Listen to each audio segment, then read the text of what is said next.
It's been a year since Chef Gordon Ramsay crisscrossed the country trying to save restaurants on the brink of disaster. On the paper! Please help me! All the time.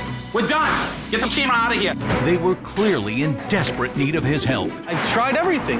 Tonight, find out the answers to the questions everyone's asking. Are you cashing your checks? Million dollar question. What's going on in the basement? Are the bills getting paid? What happened to the restaurants Chef Ramsay tried to save? We'll see what became of that chaotic Long Island eatery, the Mixing Bowl. That's it! I'm pissed off! Not my fault! Billy, the owner, was barely holding on. You look like a man that's dying to be put out of his misery. We'll check in on the Olde Stone Mill. A year ago, Dean, the owner, was mad at everyone It's the last fucking table! and nearly came to blows with Gordon. Well, you're a fake. What? Did I stutter? And we'll check out Peter's. Forget about it. Last year, it was unbelievably explosive, Give me a salad. What are you trying to do? and it was extremely intense. You fake fucking gangster. I'm a year older and a year wiser. And you'll find out what became of that feuding family at Finn McCool's. A week before. Get out of here. You're so full of crap. Their food was totally inedible. That's disgusting. Oh, no. And what about New Jersey's Campania? This is not party time. This is serious time. Joe, the owner, was drowning in debt This is where his $80,000 debt is. Stupid. and didn't exactly appreciate Gordon's comments. You getting upset now? Yeah, I'm getting real upset. Finally, who can forget Dillon's? It's cockroaches. Look at that! The worst nightmare of them all. It's rotten! What do we need, a death in the restaurant before some fucker gets a grip? This is their one big last chance of getting this thing right. Tonight, you'll hear it all. Who turned their kitchen back into a nightmare and who realized their dream? I'm trying to find out what's gone on.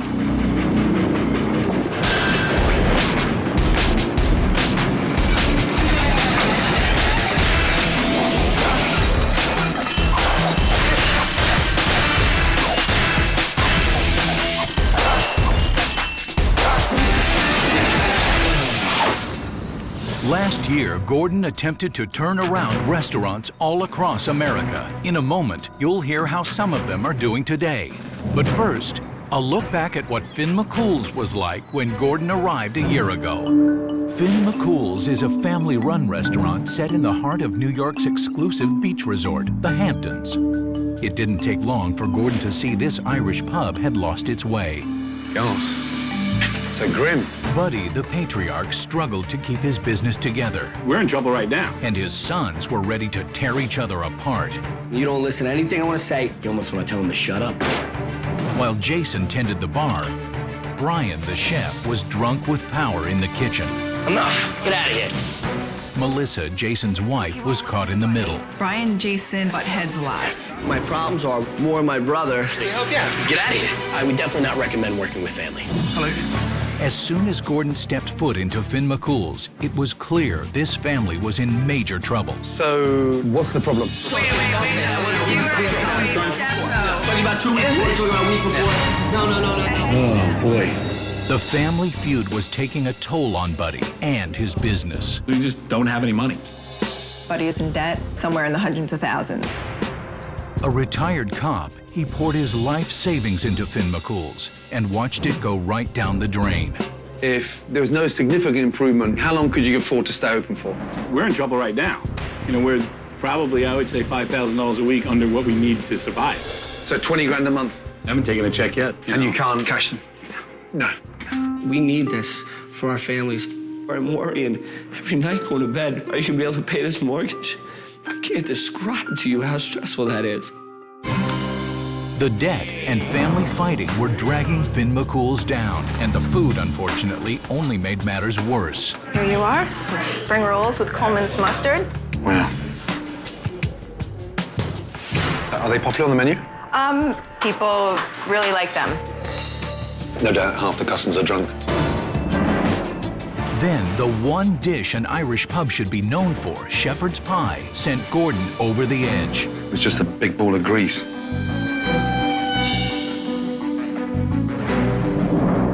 That's disgusting.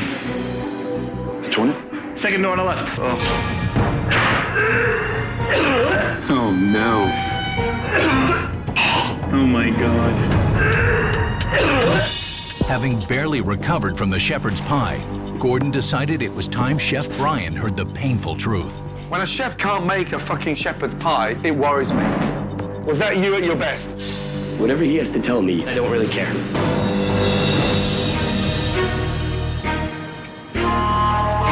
To observe the staff of Finn McCool's in action, Gordon invited the local fire department. It's just dry.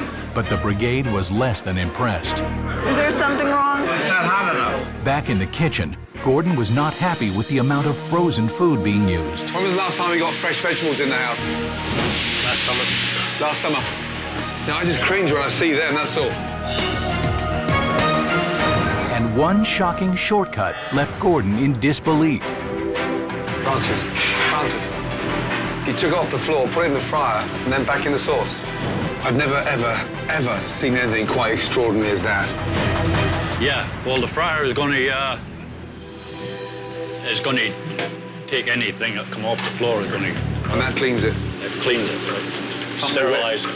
Sterilize it? Yeah, well, Fuck me.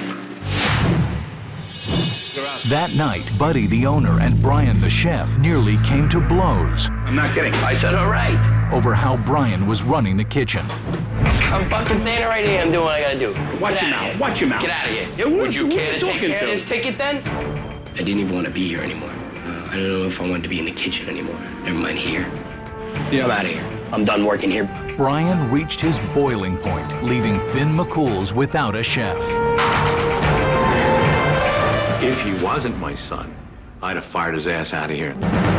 With nowhere else to turn, Buddy and Jason Shepherd's pie for 6 coming for them. But fuck's sake. were left running the kitchen and not doing a very good job. Buddy. No. Start again. With their chef gone, for the first time, Buddy and Jason realized the stress Brian was under. You get a renewed respect for what Brian has to go through. It's a tough job. All these times that I'm hard on my brother and we fight about stuff and I couldn't do what he does. No wonder Brian's a cranky bitch.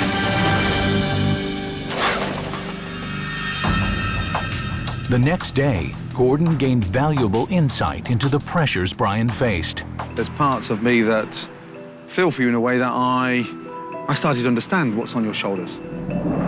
Have you thought about quitting and setting up elsewhere? Constantly. Yeah.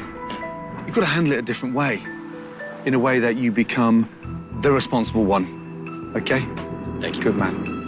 Chef Ramsay definitely kicked me in the ass and got me excited to do what I'm doing.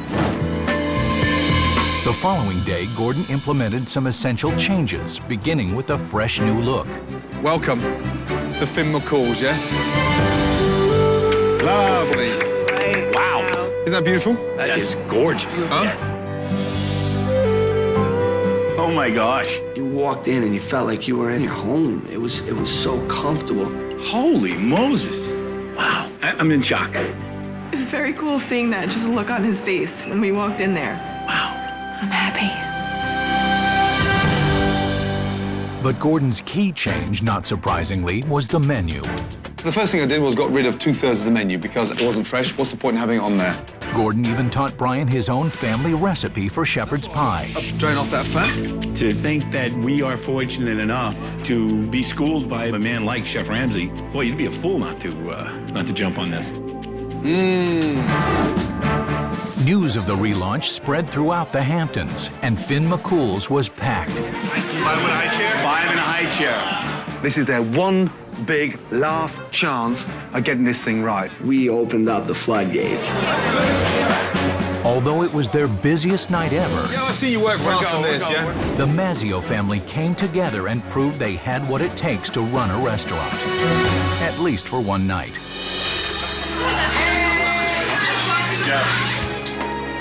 Gordon Ramsay, made me feel like I wanted to cook again. There was a buzz. Everybody felt it, and we were a family again. We appreciate what he did. All the work that he did didn't fall on deaf ears. I was proud. I was really proud. A year has gone by, Now let's see how Finn McCool's is doing today. I arrived at Finn McCool's over a year ago to a family in absolute turmoil. I'm dying to find out what's gone on. Are they still arguing? Are they still fighting? Has Buddy cashed his checks? Come on. Look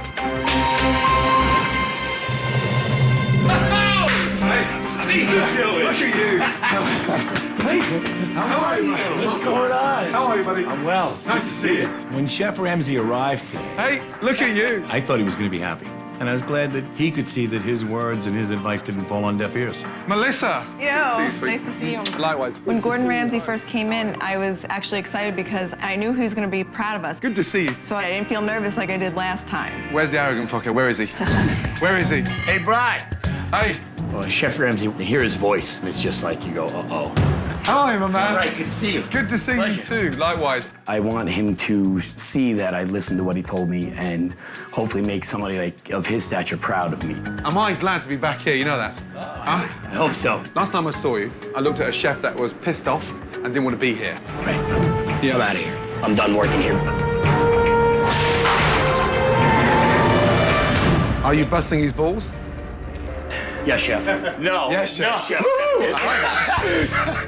Yeah, he's still an arrogant bastard. But he's my arrogant bastard, and I love him. Business.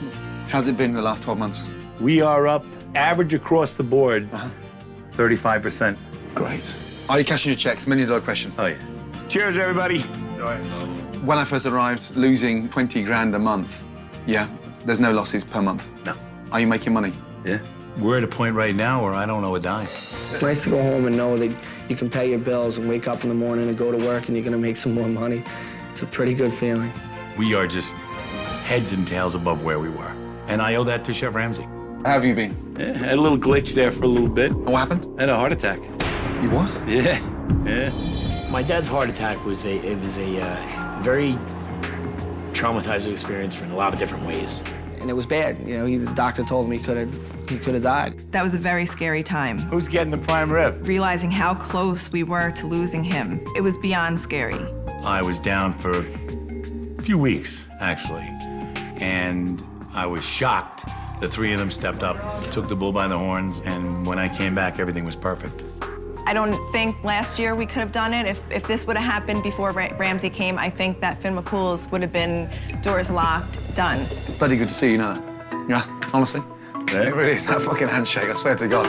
Honestly, I feel like you crushed my fingers up. It takes 3 days for the blood to go back. Since Chef Ramsay was here, we learned a lot of really valuable lessons. When we all work together, it runs smooth. I'm so happy to see my son enjoy what he's doing now. Good. Brian's passion for cooking has come back, and it's stronger than ever. I feel a lot better. You get good feedback, which makes you want to go to work the next day. After Chef Ramsay left, Brian was a changed person. You know, just a new man walked into the kitchen, and the food that he's putting out is, not only is it beautiful, it tastes wonderful. We have people coming from all over, and they're blown away by how good the food is. Last time, there was so much frozen food here, I got upset with you. Yes. When was the last time we got fresh vegetables in the house? Last summer. How much of your produce is fresh now? All of it. All of it? No. Show me your freezer. Please. Yeah. Chef Ramsay definitely set the bar high as far as standard-wise. But, you know, how do you not listen to what Chef Ramsay tells you to do? Fresh meat? Fresh meat stuff. Fresh vegetables? That was Chef Ramsay's thing, you know, he was like, you're an island, you know, we're Long Island. Monkfish, calamari? So it was crazy not to have fresh seafood. That's the marinade for the chicken. For the world-famous chicken wings, yes. Delicious. Does Francis still come in and pick them off the floor?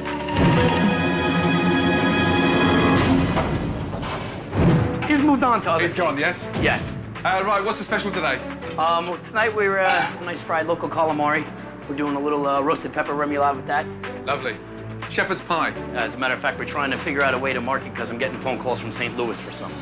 From St. Louis? St. Louis. For a shepherd's pie? Yeah, yeah. It's great! Yeah, I change it depending on seasonally what kind of vegetables we're going with. Spring rolls, are they here? Yes. Oh, shit. By popular demand, we did have to put the spring rolls back on the menus. Spring rolls, what have you done with them? Last time we were using carvings from the roast beef and throw it in the... Shit bits. Right. Now they're fresh. The cabbage is steamed directly for that. You sound proud of them. They're nice, and the people love them. I'd like to taste them again. I hope so. If you've reinvented it. Wonderful. You sound so confident, Brian, you know that? We're having fun. It's refreshing, it's great. Yes. My brother's attitude's changed completely. It really has. I mean, he's a chef, and chefs are crazy. They'll always be crazy. But his attitude's so much more positive. It makes the whole family dynamic a lot easier. Here you go, chef. Thank you, my darling. Seafood chowder. Lovely, thank you. And our famous spring rolls. I think they're good, but not only do I think they're good, the customers love them. It's kind of our signature thing. They are nice. That is delicious. Thank you. For somebody of that stature to come in and compliment you on things, it's amazing. Tasty. Yeah. Absolutely tasty. We stuck with what he showed us how to do. We're reaping the benefits because we did. He made us who we are right now. We did everything he said, and he was spot on. What he's done here has it's had a lasting effect, and it will. He's helped us go in a positive direction. This is 1,000 miles away from what I tasted last time. More importantly, over that, you guys look happy. Spring rolls. Can I have the recipe? No. You selfish bastard. The Finn McCool's family restaurant, yes. And more importantly, Buddy's health. Yes, good health, best wishes. Thanks. Brian. Disgusting. I know. It's my boy. That is one very happy family, and it's so nice to see because they're back in love, they're busy, and they're making money. Game over. Coming up, Your food's crap. the Olde Stone Mill. Dean, the defiant owner, was out of control. Read the fucking ticket! Nobody was safe, not even Gordon. Well, you're a fake. What? Dean's wife was reduced to tears, and his chef had lost his passion. It's not easy getting kicked in the nuts every day and being told that you suck. Did Dean stick to Gordon's plan? This place oozes steakhouse. Or did the Olde Stone Mill grind to a halt? Coming up on Kitchen Nightmares, Gordon returns. Last year, when Gordon rode into Tuckahoe, New York, a wealthy commuter town outside of Manhattan, he was at first intrigued by the Olde Stone Mill. Beautiful. What a beautiful building. What scares me is why no one's eating here. I'm about to find out. Business at this upscale restaurant had ground to a halt. There was Dean, the cocky owner, I don't believe there's a better operator or restaurateur than me. who was desperate to succeed, Read the fucking ticket! while Mike, the chef, had lost hope. Do I still have passion for food? No. Barbara, Dean's wife, was a nervous wreck. This restaurant isn't just a restaurant. It's our life, it's our future, it's our children's future. 6 years ago, Dean bought this 200-year-old mill with the dream of turning it into a restaurant. I have a reoccurring nightmare that I've had from day one. What happens if I open up, staffed up, food ready, and no one decides to come here? Well, it happened this year. What the? Gordon! How are you? I'm Dean Lorazzo. Nice to see you. Very nice to see you. No matter what you say, the guy's a winner. His Michelin stars are like World Series rings. He's got them. But it didn't take long for Dean to change his tune about Gordon. Look at that. What's that squashed into? Okay, that's it there. Right, that sits on top. Was the chef a mechanic? You know, this is my house. He was in my house and he was embarrassing me. Okay. And it only got worse when Gordon tried one of the specialties of the house. It's gross. Looking at it, it looked like it'd come out of a baby's diaper. Honestly, your food's crap. I was pissed. I wanted to take the plate and smash it on top of the chef's head. After being wounded by Gordon's criticism of the food, there was more pain when Gordon delved into the restaurant's finances. Are you aware of the current financial situation, Barbara? He kind of keeps me in the dark a little bit. So. I don't want her to worry. If we had to close, tonight, what would we owe? $500,000. $500,000? Yeah. Got money tied up in the home? Mortgage-wise? Oh, sure. I just choose not to deal with it right now. I'll let him deal with it. Yeah, but if the house gets taken away and you lose that, then you've got every reason to be worried. A financial crisis and bad food weren't the only problems plaguing this restaurant. You okay?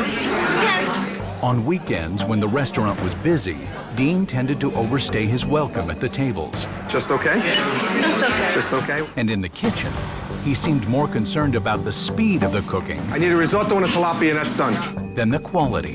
Got me very frustrated. Let the customer wait. If he waits 20 minutes and he's happy, or he waits 20 minutes, gets crap, what's worse? Does it make you feel better if we rush her to the table? No. I'm amazed, you know that more than anything. I don't know what you want me to say to you. Your restaurant is on the arse.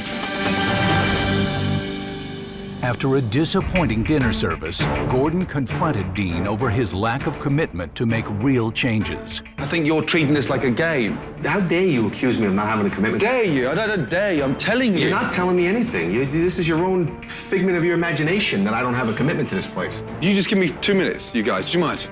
You float on the customers coming round, blowing smoke up your ass. That's right, I do. When I ask people how their food is and they tell me it's good, it makes me feel good. I don't grovel around my customers, kissing. How was it? Please tell me. You don't go to the table and ask people how their meal was? Or no, you probably pay 10 people to go to the table. I listen to the phone every morning to see how fucking fully booked I am. This is what I get paid to do. To stand in here. That's what I get paid to do, to stand here next to people and give them a good fucking experience. That's what I get paid for. Watch this shit come out. No, that's and your then feel opinion. good about it. No, I don't feel good There about you go it. again. That's my opinion. I don't feel good about it. You fucking do. It's what I gotta do. That's what I do. You're a fake. Fuck you. You're a fake. You're a fucking fake. Is that how you're gonna act? Walk away? You not face it like a fucking man? The next morning, undeterred by Dean, Gordon canvassed the town to see how the Olde Stone Mill could carve a niche in the neighborhood. This place has got every chance of becoming a phenomenal steakhouse. Dean, still reluctant to change, was not convinced. I'm fuming. That was your resurrection of the place? Hey, I've got 12 successful restaurants, highly profitable, and you, my man, missed out on a fucking trick. You've got some serious thinking to do. Before Gordon could convert the Olde Stone Mill into a steakhouse, he knew he had to work with Chef Mike to get his passion back. First big change, prime rib. Prime rib. Gordon's idea of a steakhouse would really work here. He's 100% right that there is nothing else in the area. Gordon added a number of exciting meat dishes and said goodbye to some Olde Stone Mill classics, like the funnel salad. Meltdown. Okay. Yes. Oh, just think of the complaints. What? You're not stuffing my salad in a funnel? After re-energizing Mike, Gordon knew he would have to get through to Dean if there was any hope of saving the Olde Stone Mill. The fascinating thing about you, Dean, is that you're scared of failure. Walk a mile in my shoes, and then we'll talk. I failed before in business. When? When I opened a restaurant up in my hometown thinking I was the dog's bollocks. And it made me the person I am today. Don't be scared. You can't keep on sidestepping problems. You're right. I gotta implement changes to make this work this time. I can't wait any longer. Now confident that Dean was ready to accept change, Gordon unveiled his plan, beginning with some aesthetic changes outside. Up. Look at it. Oh. Beautiful. And in. Oh my goodness. It's open. It's classic. Barbara, what do you think? I got rid of the dark colors. Too depressing. Yes. I'm man enough to admit that it's great. Minutes after the doors opened for the relaunch, the steakhouse was jammed with eager customers, including the mayor. The Kobe beef, medium well. But an hour into this important service, the kitchen printer broke down, and Chef Mike and his staff were totally confused. I need the mayor's table, man. I'm not getting tickets through this printer right now.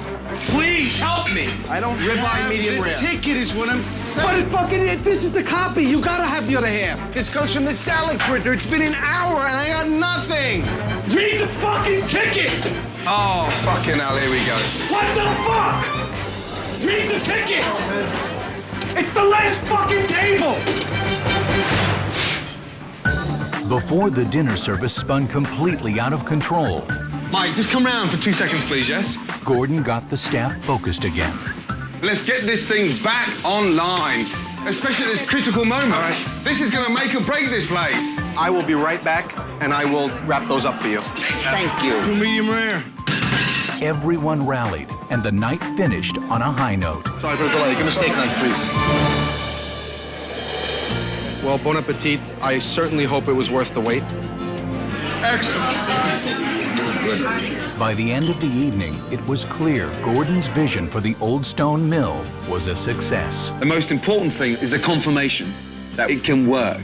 The potential is staggering. Now that you know what to do, don't stop doing it. Thank you. Gordon Ramsay, he's such a blessing to our family that we could never, ever thank him enough for all that he's done for us. I think you got something fucking phenomenal on. Now I have something to really be proud of. Thanks. Thank you. Good luck. Thanks, man. I'm excited about what the future holds here. A year has gone by. Now let's see if Dean stuck to Gordon's plan and turned his steakhouse around.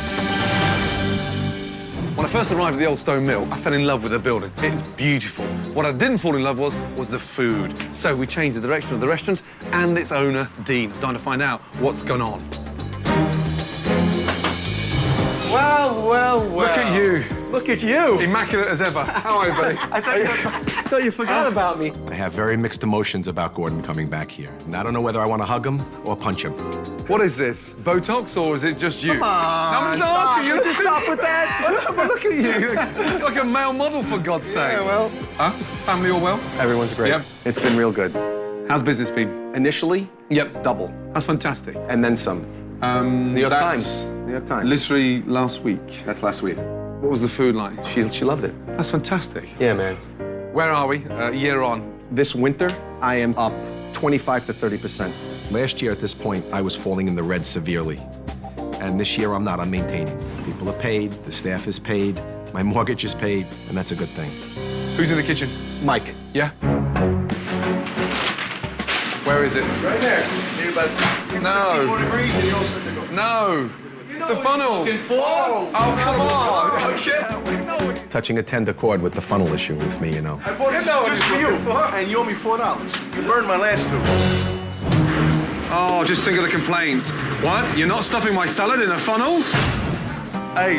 Where did that come from? The car? It's to fill the salt and pepper shakers. He's a different man today. I could kind of get like this guy.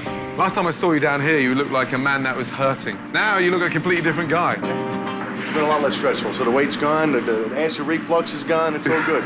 My own passion for cooking has changed. It's when you want to come to work and you're excited to come to work, it shows. Which wasn't there, I'd say, a year ago before Chef got here the first time. Happy with the steakhouse? Yes, yes. And Friday, Saturday night, how many covers? What are you doing? I'd say anywhere from 120, 150. Overall, business is better. People need to call for reservations. There is a wait on weekend nights. The numbers are up, so that numbers don't lie. Yeah. Can I just say, seriously, you look great. Thank you. Relax. So do you. And not the kind of sort of worried individual I saw last time. You know. I was a mess. Read the fucking ticket! Oh, fucking hell, here we go. What the fuck? But I tell you what, I don't put out fires anymore. I'm growing the place instead of worrying about sustaining it. You were heavily in debt last time I saw you? Correct. What's the situation now? This spring, I will certainly chip away. Brilliant. But I caught up, and I'm current. Hey, here's the glamour. How are you, my darling? Very good. How are you? Thank you. I was most proud to show him my wife being comfortable and at ease and happy and not crying. He looks a different man. Not just, he's oozing bravado with confidence, but relaxed. And Relaxed, it's so nice to see. stress-free. Yeah. Yeah, it's a light relief, right? Oh, it's such a relief. It's a relief just to wake up and see a smiling face instead of seeing somebody stressed out. It's always stress, but it's good stress now. Yeah. That's a happy problem, being busy. It's Yeah. a privilege dilemma. Yeah. And you were that close. I was screwing yourselves and the restaurant. It was almost gone. So it was heartbreaking for me. Right. And then you were such a stubborn fucker to get through to. You don't like the truth, Dean. No, I do like the truth. No one's burst your fucking bubble. I heard the truth of my life more than you'll ever hear the truth. Bullshit. Yeah, that's what you think. Sure, it's like, Christ, I might as like bang my head against the Olde Stone Mill. Because you weren't for it to begin with, were you?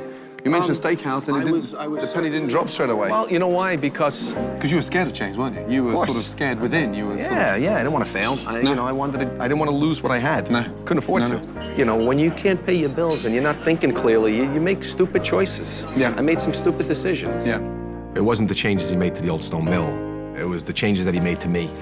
Gordon gave me a swift kick in my you-know-what. I'm happy you're both happy. I needed you in here. I was lucky enough and blessed to get you in here. I weathered the storm. It's behind me. And I guess I can give Gordon credit for that, as much as I hate to. I'd like to introduce somebody very special, Gino Toole, from the New York Beef Industry Council, to present a very special award. Thank you. We'd like to say congratulations on your incredible turnaround and continued success. Oh, thank you very much. Thank you. Very nice of you.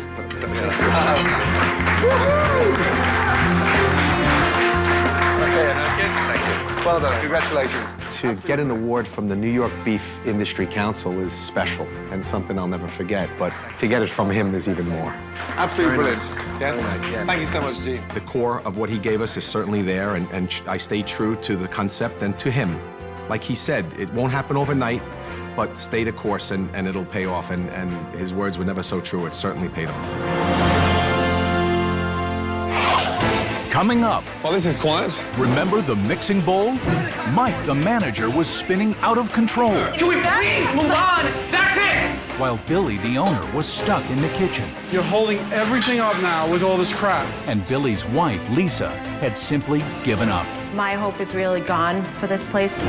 Have they followed Gordon's advice? This is the kind of food that the mixing bowl should be serving. Or did the mixing bowl turn upside down? On Kitchen Nightmares, Gordon returns.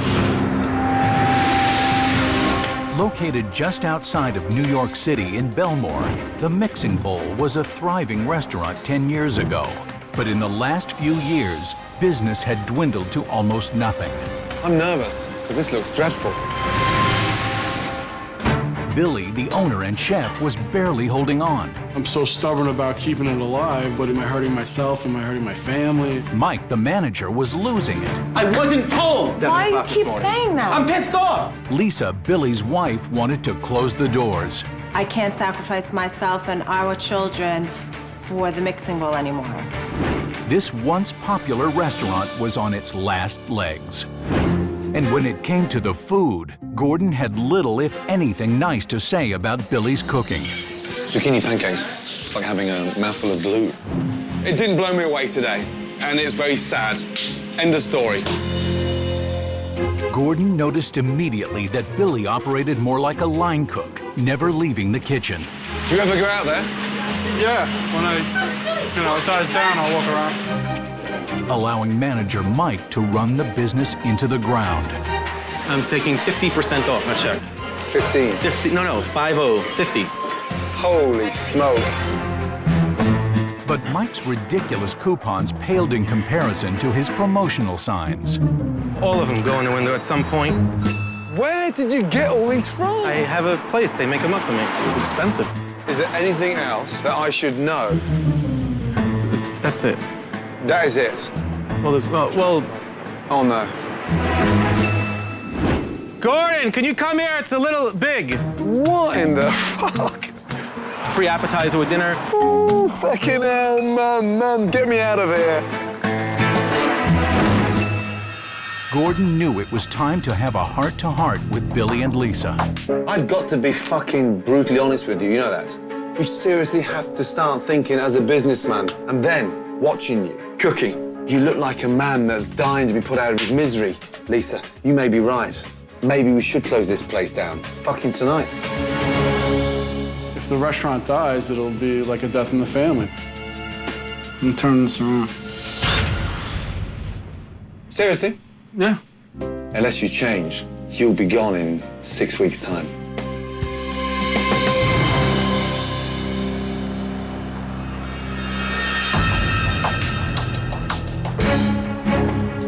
The next day, Gordon was on a mission to turn the mixing bowl around. It's time to say goodbye to the past.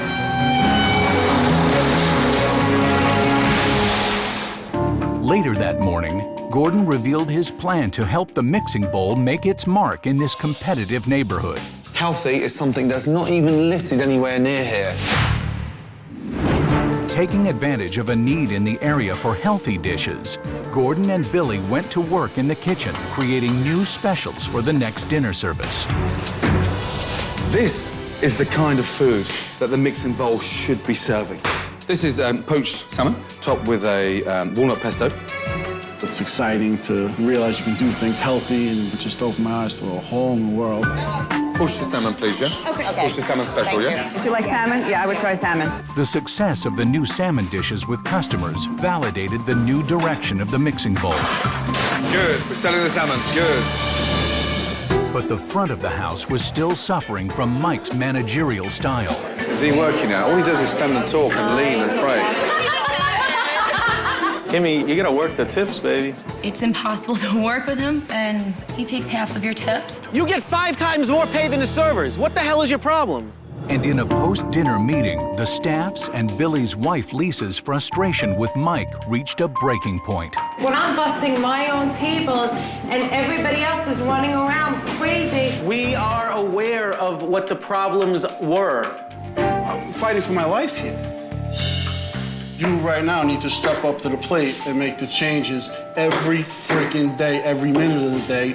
That's it. Billy, that's the first time you sounded like a boss. Because it's your fucking life on the line. Don't ever forget that. With everyone now on the same page about the plan moving forward, Gordon's team gave the mixing bowl decor a facelift. Wow. It's gorgeous. It looks like a restaurant now, doesn't it? Yes. Are you serious? You're going to start spending time in your own restaurant now? Yes. Saying hello to customers? Yep. It's gorgeous. Lisa, have you got any tissues? Hey. And to complement the decor, Gordon designed a menu rich in healthy ingredients. Good luck. Yes? Let's go, big boy. It was time for the relaunch. But minutes after opening, it was clear that Mike had overbooked the restaurant. It looks like we have 47. Oh, no. And on top of that, there was a mix-up with the reservation for the New York Dragons football team. You're overlooking extremely important things.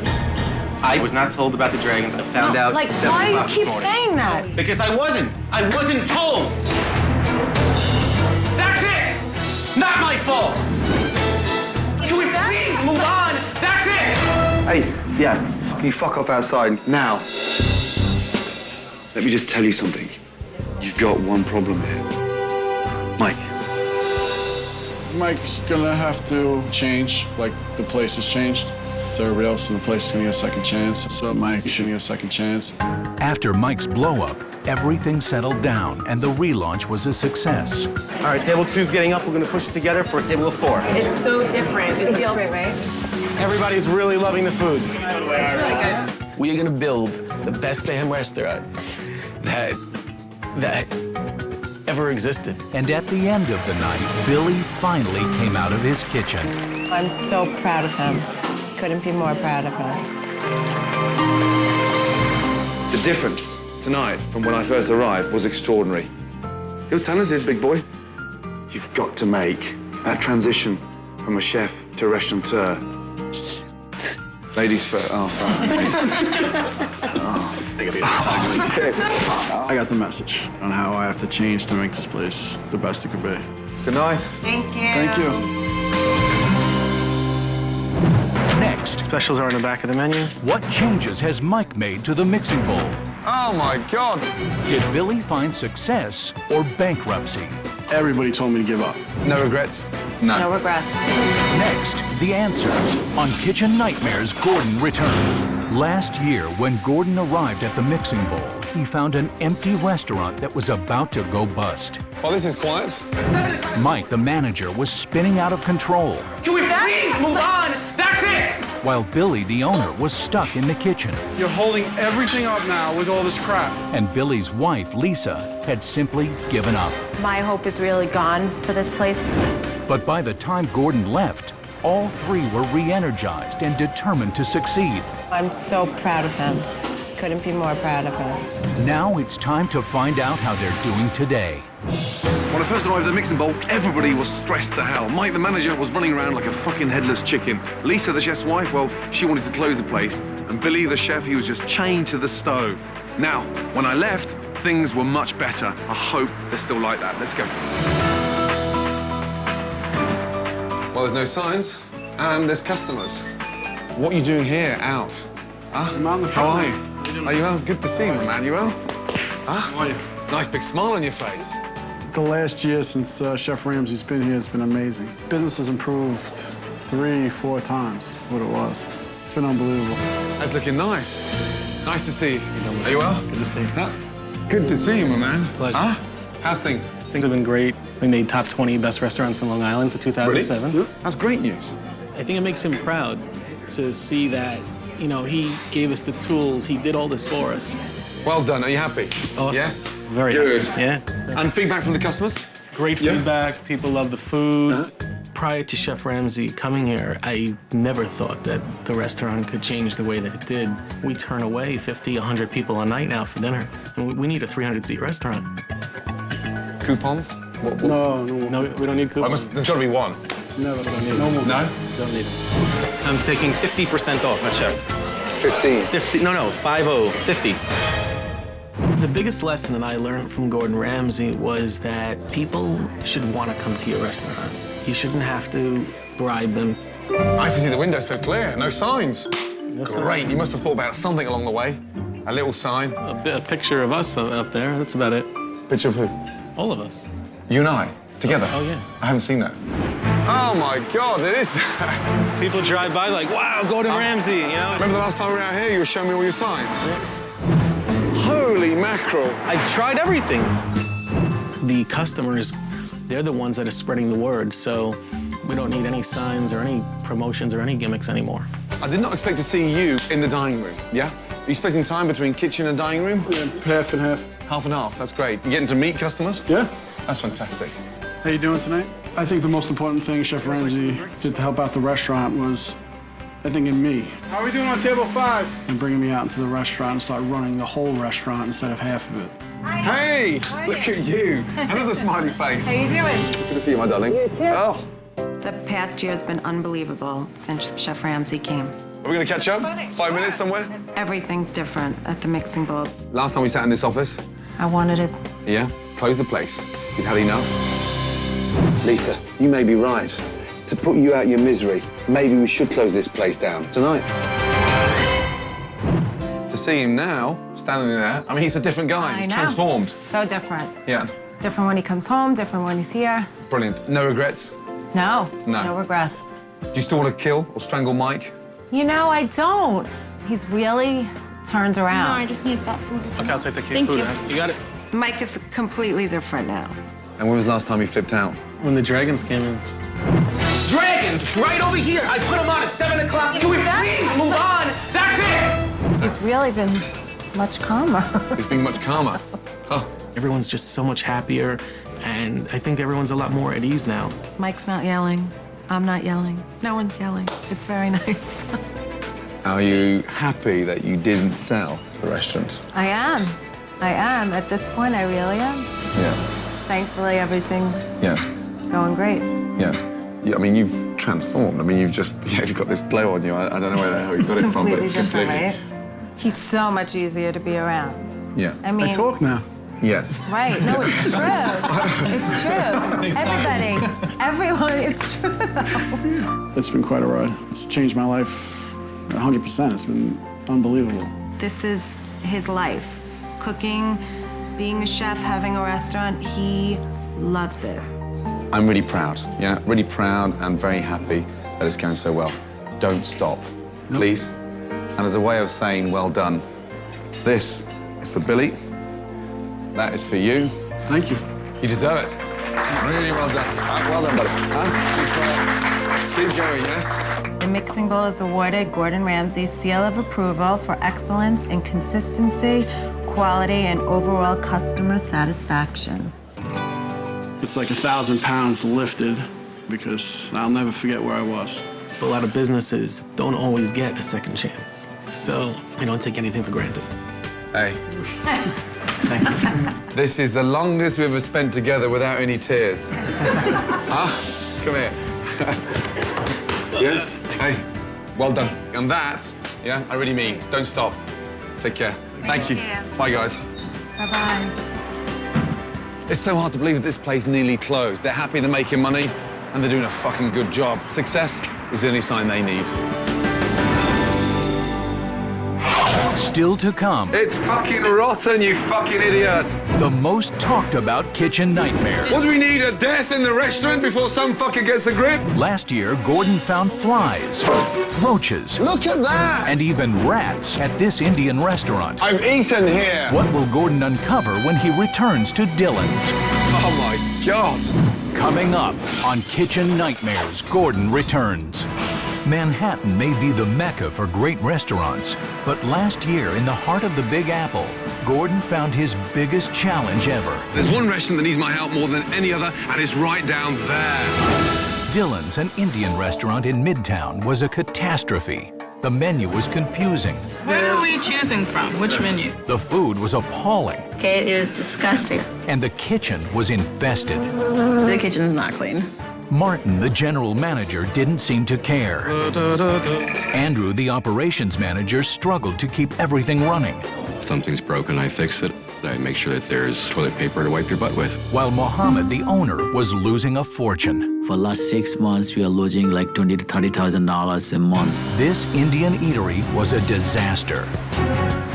Martin, general manager, this is Dillon's. Welcome. Dillon's Indian restaurant. Indian restaurant, yes. Doesn't sound like an Indian, does it? Dillon's. No. Dillon's. It didn't take long for Gordon to realize he was facing a huge challenge. Flies everywhere. First off, the menu wasn't even Indian. British, Italian, buffalo. Yes. The only thing that's not on here is Chinese. Secondly, and more importantly, the dishes were barely edible. There's 2 fritters. They're both vegetable. Yes. There's meat in there. That one's got meat in there. It's not vegetarian. Tastes like lamb. You guys are killing me right now. The assorted vegetarian appetizer plate has to be vegetarian. Vegetarian? He just had a meat one.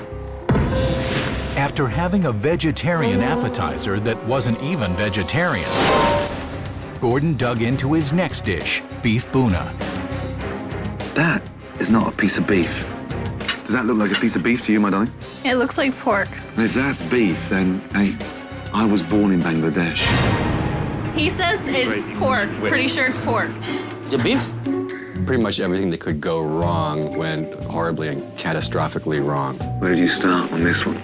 Gordon knew there was an awful lot to do in a short amount of time. Welcome. But before he could start, he had to observe Dillon's in action. Are we going to reset this table? Eeny, meeny, miny, mo, catch a manager by the toe. You are what? Floor. You're the floor manager? Floor manager. Holy mackerel. Okay, Farouk. Oh, fucking holy Moses. Hello, floor manager, operations manager, general manager. Anybody?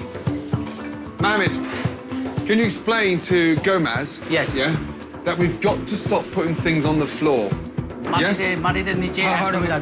It's unhygienic. Unhygienic and it could be dangerous too. It's very dangerous. Yes. What's going on back there? I just don't understand what's taking so long. Not surprisingly, chaos in the kitchen resulted in poorly prepared food This is raw, so. Thank you very much. and unhappy customers. 2 minutes for leaving. And you know, we asked like. Seriously, 2 minutes for leaving. But the next day, Gordon uncovered Dillon's biggest horror, lurking in the basement. What's that smell? What? Is that for rats or mice? It's rat droppings. Look at them all. Oh my good God. Oh my God, look. I got one in my fucking hair. It's cockroaches. Boxes full of them. Look. Look at them all. Oh. Oh no. Look at that! Oh my God. Martin! Shocked by the deplorable conditions, Gordon called for the management to meet him in the kitchen. Are you in charge of this? Are you responsible for this? Gentlemen, it gets worse than that. It's green. It's beyond edible. Look at the color of those chicken wings. Everything in there was putrid. How long has that been in there? Give me an answer, because I'm shitting myself. Yes, there's a head chef responsible for this. This will kill somebody. We're not passing the buck, but... I know my general manager knows what the fuck's going on in my fridges. Let me just tell you something. Yes. I've eaten here. The kitchen is closed. Right now. Out there and tell them the truth. Gordon was so outraged, so angry. From green burgers to fucking berry cucumber. Out there. Hello. Hi. I'm sorry to inform you that we are not going to be serving dinner this evening. Chef Ramsay's shut down the kitchen. What do we need, a death in the restaurant before some fucker gets a grip? Undeterred by the disgusting conditions, Gordon returned to the restaurant, equipped to deal with the mess. You dirty little fuckers, where are you? With the help of professional steam cleaners, Guys, kitchen straight through there. Gordon and the staff of Dillon's worked through the night, getting rid of all the old rotten food and sterilizing every square inch of the restaurant. In the days that followed, Gordon's design team dramatically changed the decor.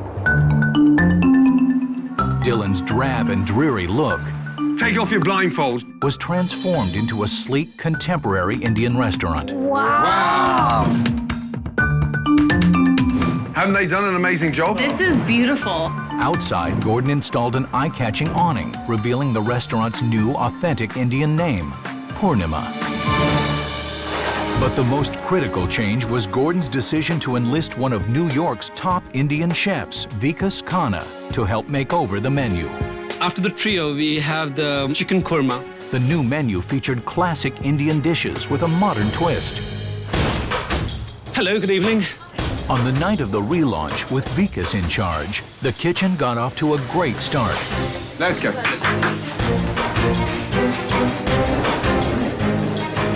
But unfortunately, poor management created chaos in the dining room.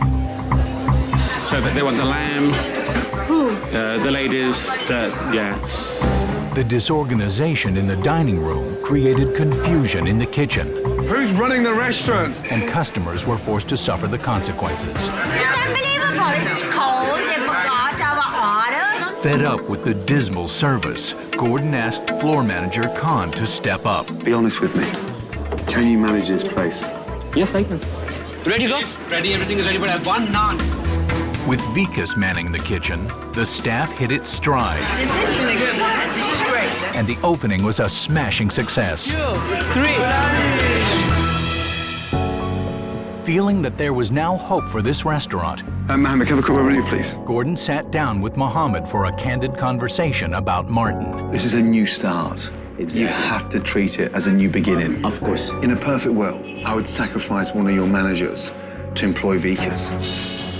Between you and I, Martin's not worth his weight in terms of what he brings to the table. Hearing Gordon Ramsay say that to Mohammed, that makes me upset and angry. I've never used you. I've respected you. Yeah. I'm proud of what we've done. I've never cheated you. And I take what's going on? You're not recommending. You're recommending. You are enough. I've had enough. Because you've been insulting. You've been accusing me of chiefing this bad. Did you hear what I just said to him? Martin. So, let him go. Go on. This person I've respected, and you've had the audacity to accuse me of, like, taking his money... Riding off his back. Riding off his back is what you said. Well, that is disgusting. You have no right. I have nothing to be guilty of. You what? Nothing. You ran it. You sat in it. Yes. You wasted it. Yes, I wasted it, yes. You encouraged it. This wasn't always like this. It spiraled. It spiraled out of control, and I asked you to come on board. I'm glad. Not guilty, Mohammed. Guilty. I'm not going to take this put down anymore. I'm out of here. I quit. I think Gordon Ramsay is full of shit, and I'm extremely angry, extremely pissed off, and I now turn my back and walk away. Determined to move forward, Mohammed asked Vikas to come on board as a consultant. Thanks a lot. I appreciate it. Thank you so much. Thank you. Let's be honest, it's gone exceptionally well. Great food, great decor, great buzz, happy customers. Thank you. For all of us over here, I thank you very, very much. Thank you much indeed. Thank you. Stand strong. Yeah. Thank you. Next up, who's cleaning all this? Gordon is back in Manhattan to see how Purnima is doing today. Business, how's that been?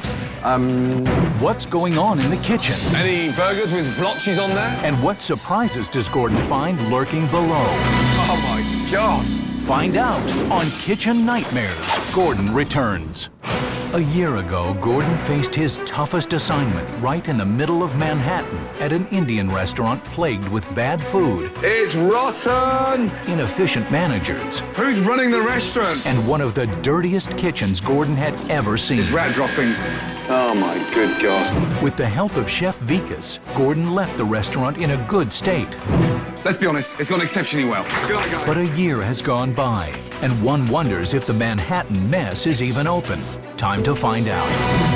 Last year, Dillon's was my biggest nightmare of all time. Personally, I could hardly step foot in the place. It was badly run and festered with cockroaches. So, I'm dying to find out. How are they doing? Let's go. There you are. How are you doing? I'm doing well, thank you. Good to see you. Welcome back. Can I just say, first of all, it smells nice in here. It's going to be very interesting to see how Gordon reacts today. How are you? I've been well, thank you. I hope that he's going to enjoy what he sees, because we're proud of what we're doing now, as opposed to slightly embarrassed. In terms of business, are we up? Yes. That's great news. Yeah. How have you been? I've been very well. Actually, I've had the great pleasure of working with Vikas Hanna. It's been a tremendous experience. Vikas is still here? Yes. That's great news. Yes. Good, good, good. Vikas is sort of become the anchor, the leader, the visionary. The greatest thing that happened from Gordon coming here was him bringing Vikas. Cilantro vinaigrette worked extremely well. Vikas has the ability to inspire people, and we are now committed to being an Indian restaurant and the best Indian restaurant that we can be. I'm so pleased you're here. That's given me so much satisfaction. I tell you, you've got no idea. I promised you, God. I've kept my promise to stand by Purnima as a part of my respect for what Chef Ramsay has done to this restaurant. The kitchen looks immaculate, absolutely spotless. Andrew, any burgers with blotches on there? No green burgers. This will kill somebody. No green burgers. What's going on in the basement? What have you done? I'll show you the basement. There are no more bugs here. Everybody was sent out for a week from Purnima. I made them do a food protection course. Oh my God. Wow. Holy mackerel. My God. That's extraordinary. I cannot believe the difference. Oh, my God, look. I got one in my fucking hand. It's cockroaches. Look at this. Mohammed, come over. Congratulations. How are you? Very good, thank you. Good to see you. The best part of this thing is to let Chef Ramsay see how he transformed. He's very thrilled and he's very excited, which is a big thing for us. That's incredible. Well done. And I mean well done. It became such a big, important part of our lives, just to make it spotless clean. My God. When customers come to the restaurant, Vikas loves to invite them to look around in the kitchen, downstairs. This is the main basement. To show them the changes we've made are real. This is completely transformed. Wow. Amazing. It was a very tough week when we were here last year. Obviously, Martin didn't come back. No. So, we have to move on. Yeah. How's business been? Every week we're getting more and more customers. What's the restaurant turning a week now? Somewhere around 18 to 20.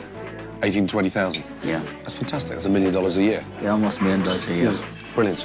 Chef Ramsay definitely gives me a second chance. He motivated everybody. He just reignited the flame. These are lamb chops. Wow. Just a simple marination of ginger and yogurt. Chef Ramsay's visit to Purnima was extremely important.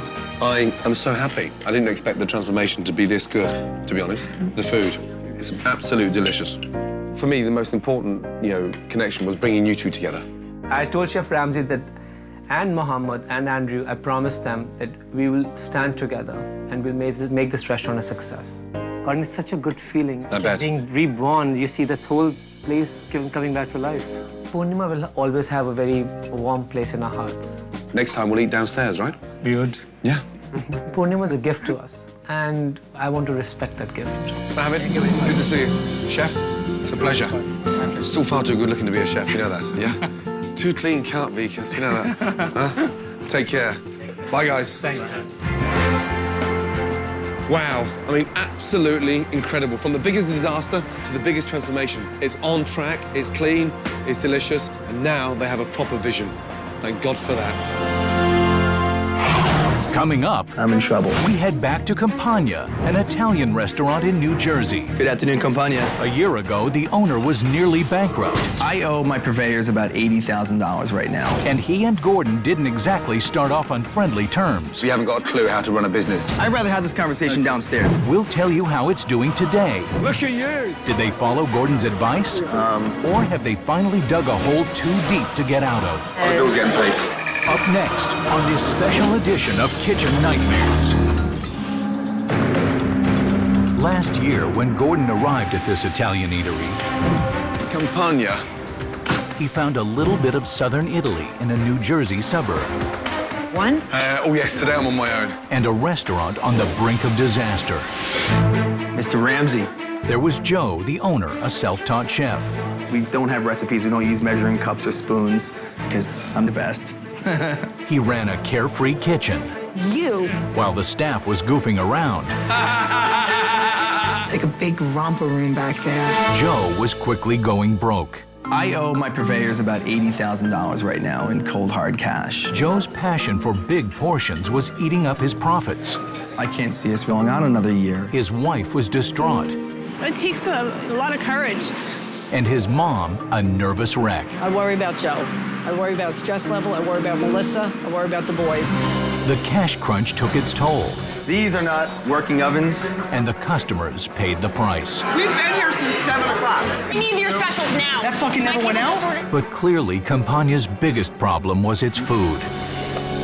Garlic everywhere. Big chunks of it. You wouldn't want to go back to the office with that breath, would you? Holy mackerel. Looks like a bison's tongue. Oh dear. My food, I think, is pure and honest and good. I think it was a mistake that I did this. In the first dinner service, Gordon noticed doggy bags on nearly every table. What's wrong with that?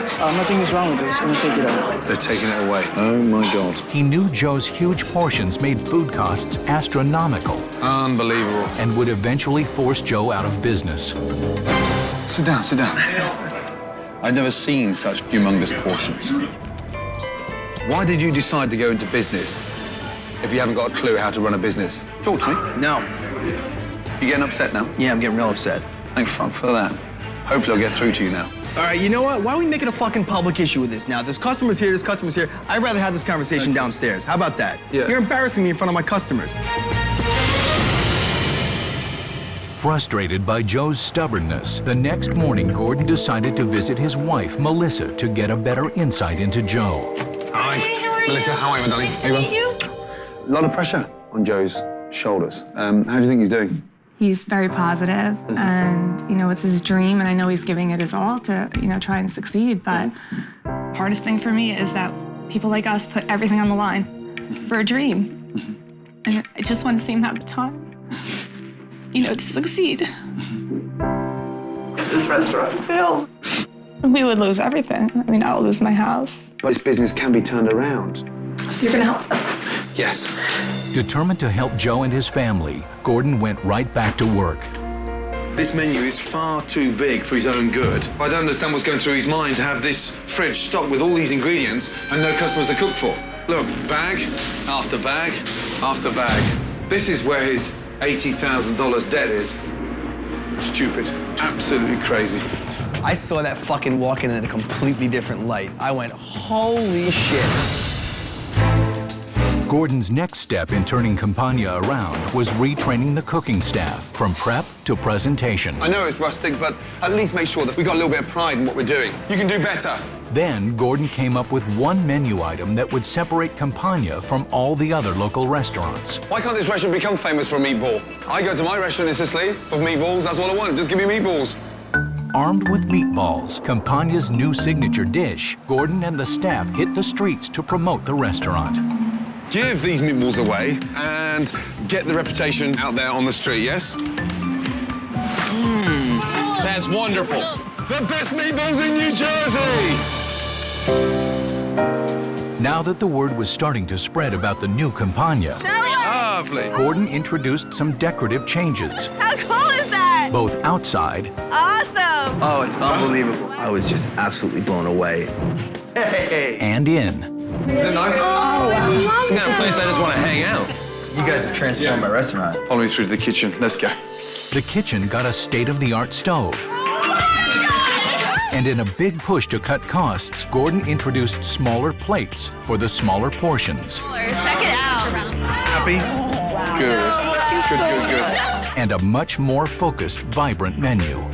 Fried steak is awesome. On the night of the relaunch, Here we go, come on. Gordon's new dishes were welcomed by the customers. This is absolutely unbelievable. Best food I ever had.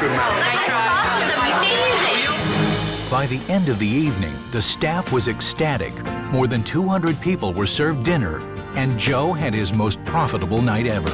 But there was one important task Gordon had to look after before he left.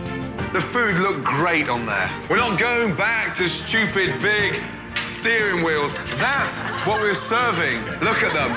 Aren't they horrible? Let's go. New one. Say goodbye to them. Say goodbye. Say goodbye. Goodbye to the big plate. Hello, profits. 1, 2, 3, go. God, you're happy? First day I met Gordon, I couldn't wait until that guy said goodbye. But once I got beyond my ego being hurt and started listening to what he had to say, he was like a true mentor to me. Hey, don't stop. I won't. Next, look at you. We'll tell you if Joe actually followed Gordon's advice. You have a quick peek in the walk-ins? Is Compana finally out of the red? The bill's getting paid. One last thing. And what shocking surprise does Gordon have in store for Joe? I knew it was going to be something big. Up next on Kitchen Nightmares.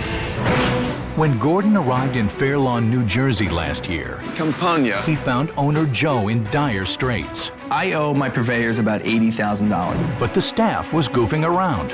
Relax. When he confronted Joe with the truth, if you haven't got a clue how to run a business. Joe resented Gordon. You getting upset now? Yeah, I'm getting real upset. In the end, Gordon did make big changes. How cool is that? And Joe rose to the occasion on relaunch night. All right, here we go, come on. But how is the home of New Jersey's best meatball doing today? Time to find out. Last time I came to Campania, I found an owner that didn't have a clue how to run a business, a wife that seriously wanted to give up, and every member of staff were far more interested in having a good laugh as opposed to serving a good dish. Can't wait to find out what's happening. Hello. Look at you. Nice to see you.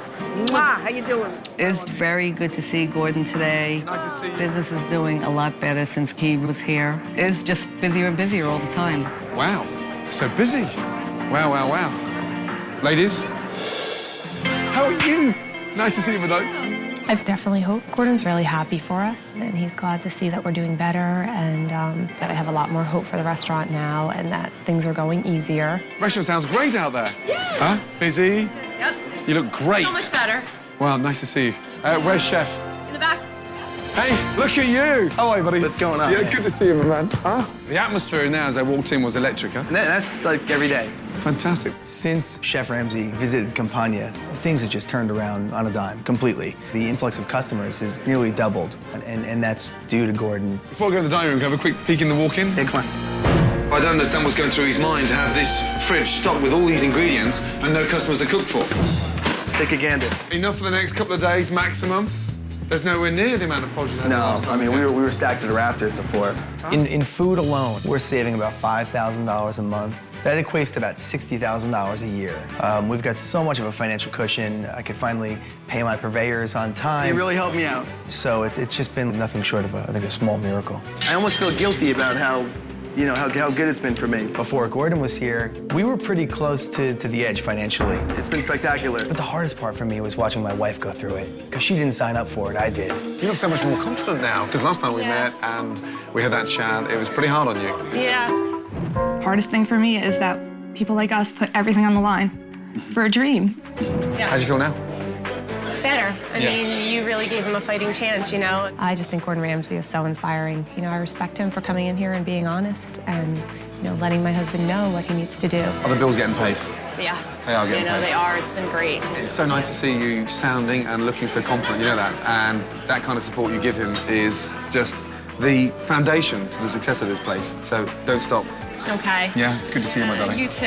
But it's important for me to see my husband succeed. This is what he wants. Thank you so much, really, for everything. Here you go, meatballs. Nice to see you, my darling. How many portions of meatballs have you served? I sell tons of meatballs. Everybody comes in looking for these meatballs.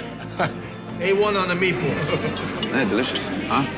Good. So soft. Yeah, great. That is better than what we left it with.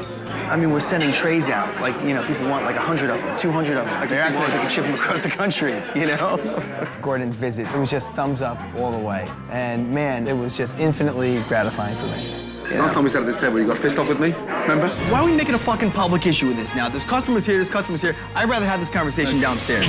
You came in, you know, gave me like blow after blow, and I took it pretty bad, you know? Ironically, I think that was a really, in retrospect, a pretty clever way of just batting me down so much that I just was able to really look at myself objectively and to really see my flaws. I think nobody could have done that but a guy like Gordon. Smaller plates, is it working? Portions? Yeah. I mean, the customer doesn't feel like they're getting any less. You know, they're just not taking doggy bags out. That is delicious, my God. Isn't that nice? The flavor is extraordinary. For Gordon Ramsay, a Michelin 3-star rated chef, to come in and give me the praise that he gave today, a self-taught chef, was just a phenomenal compliment. One last thing. Very important gentleman I think you should meet. I'm Mayor Weinstein. How are you? I'm Joe Tedeschi, Deputy. Hey, Joe. How are you? Pleasure. Gordon told me he had like one last thing before he left, you know?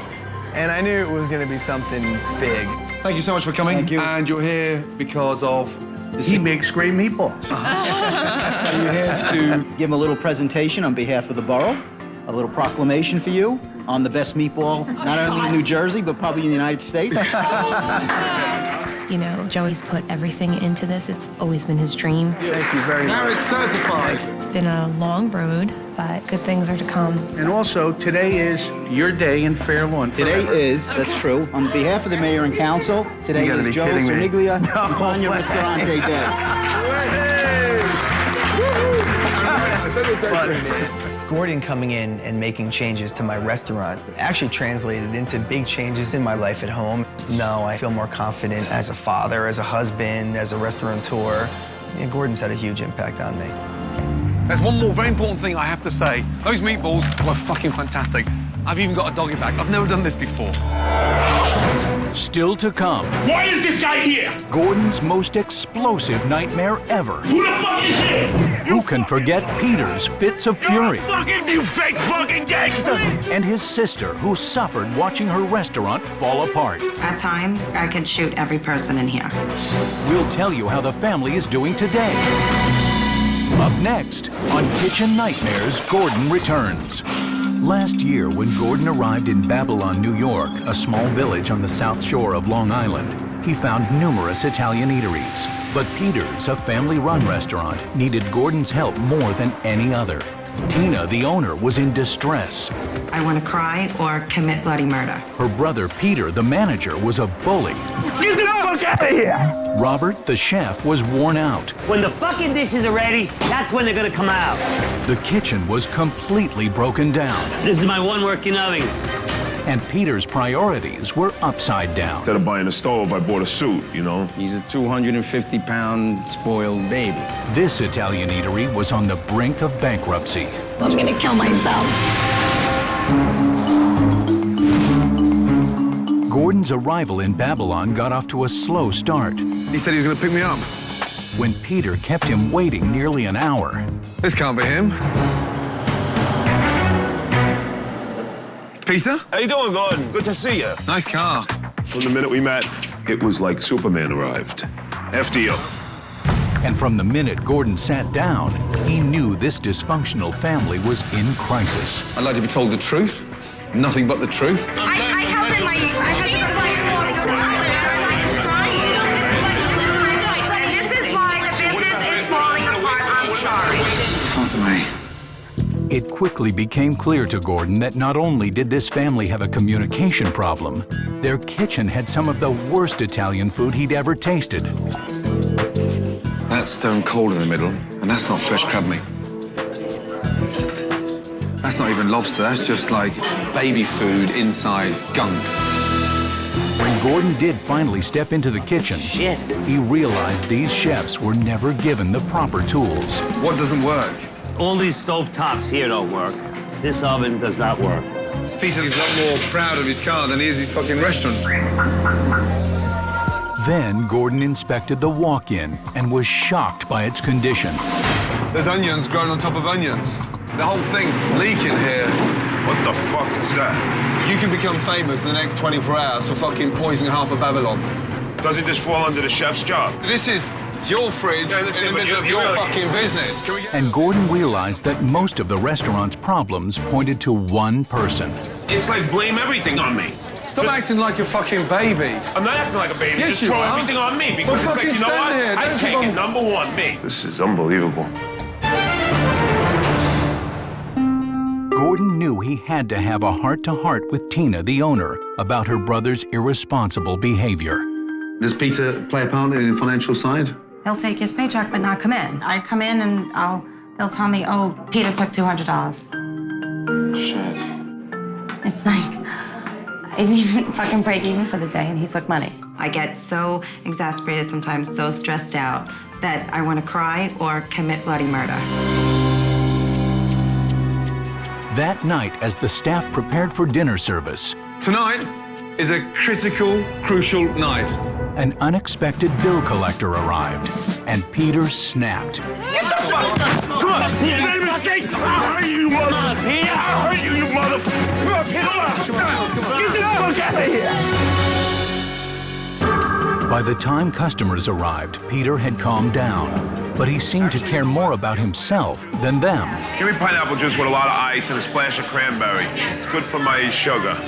Gordon knew if this restaurant was to move forward, he would have to confront Peter. I just think you've seen a day's work for fucking 20 years. Yeah, I've had my own personal problems. We all have problems. Let's start working at the problem. What's the problem? What's the problem? You. That's where I'm starting. Excuse me?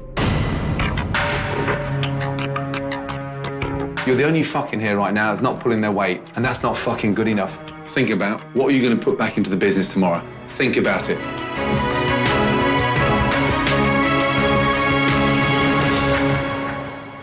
The next day, Peter proved not just to Gordon, but to the staff that he was serious about his commitment to the restaurant. You need our walk-in box fixed. I'm going to be a team player here, and whatever needs to be done, I'm going to do. I'm going to jump in. I'm going to ask people if they need help with things. There you go. Enjoy. I like that shirt. Thank you. Beautiful. I even think Peter will do his part. I really do think he's going to keep his commitment. Convinced that Peter was determined to change, Gordon revealed crucial improvements to the restaurant. Welcome to your new kitchen. Oh my, holy shit, bro. Have a look, have a look, have a look. The biggest change? A brand new stove. Every oven is working. Oh my God! Oh. Yeah. A new double fridge as well. What a kitchen. I think we were all starting to lose steam here and give up, and he brought us back to a sunny day. Your new kingdom. To prepare for the relaunch, Gordon went to work on the state-of-the-art equipment to create a new menu. There we go. I want to focus on family-style dining. News of the opening spread through the town, and the restaurant was packed. Let's set this up for 14 right now. Come on, come on, come on. The new menu was popular with the customers. I like the idea of family style. The kitchen staff hit its stride, The big tables are all ordering family style. and Peter worked hard to make the relaunch a success. I think everything's going so well. We got a taste of how good this restaurant can be. Absolutely. And just comparing to what I experienced the first time I arrived here, the difference was night and day. The man reinvented my restaurant. If you cannot make this work, you're mad. Take care. I really fell in love with him. My first son is going to be named after Gordon, Gordon Ramsay Pellegrino. Gordon really brought our family much closer together. Now that a year has gone by, it's time to see how this family business is doing today.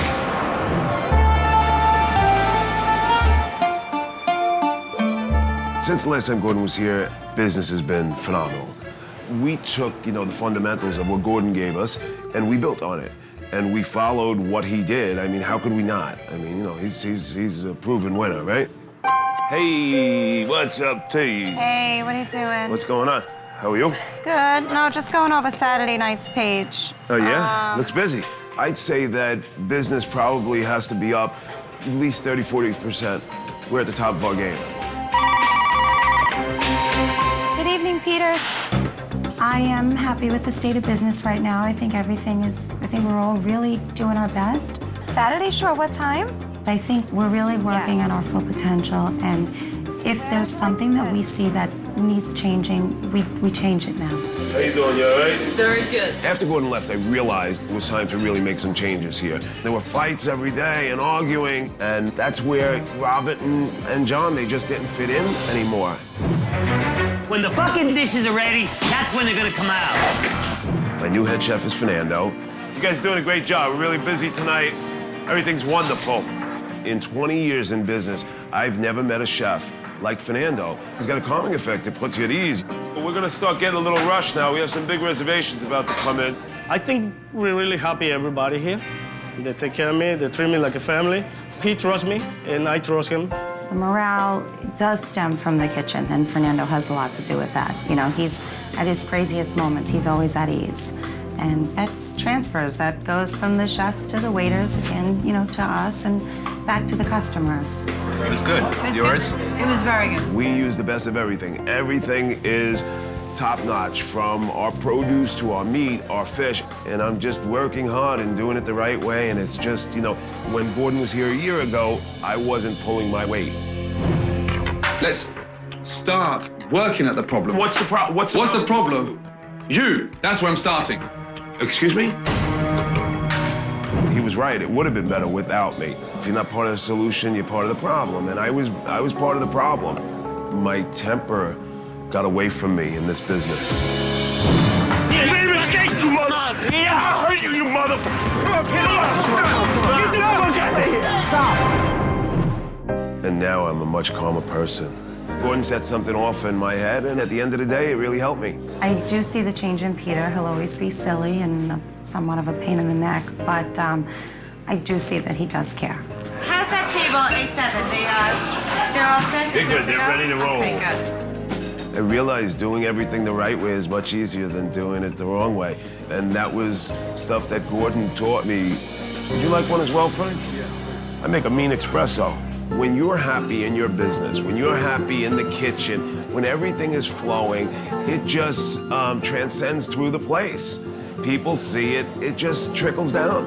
And the customers are really happy. You know what's good when you need more wine? Yeah, I know that. Gordon really pointed out how wonderful this restaurant really is, how lucky we are to work together. I think Gordon definitely saved us. He put everything in perspective, and he came just in time. Salute. Okay. And I thank you, Gordon. I really do. The Finn McCools, yes? Yeah. I'm really proud. They were restaurants on the verge of disaster. Now they are on the road to success. Gordon Ramsay gave me that X factor, that aura that you can't pay for. I'm sticking to this plan, and we're gonna go forward no matter what happens. Don't stop. Please, don't stop.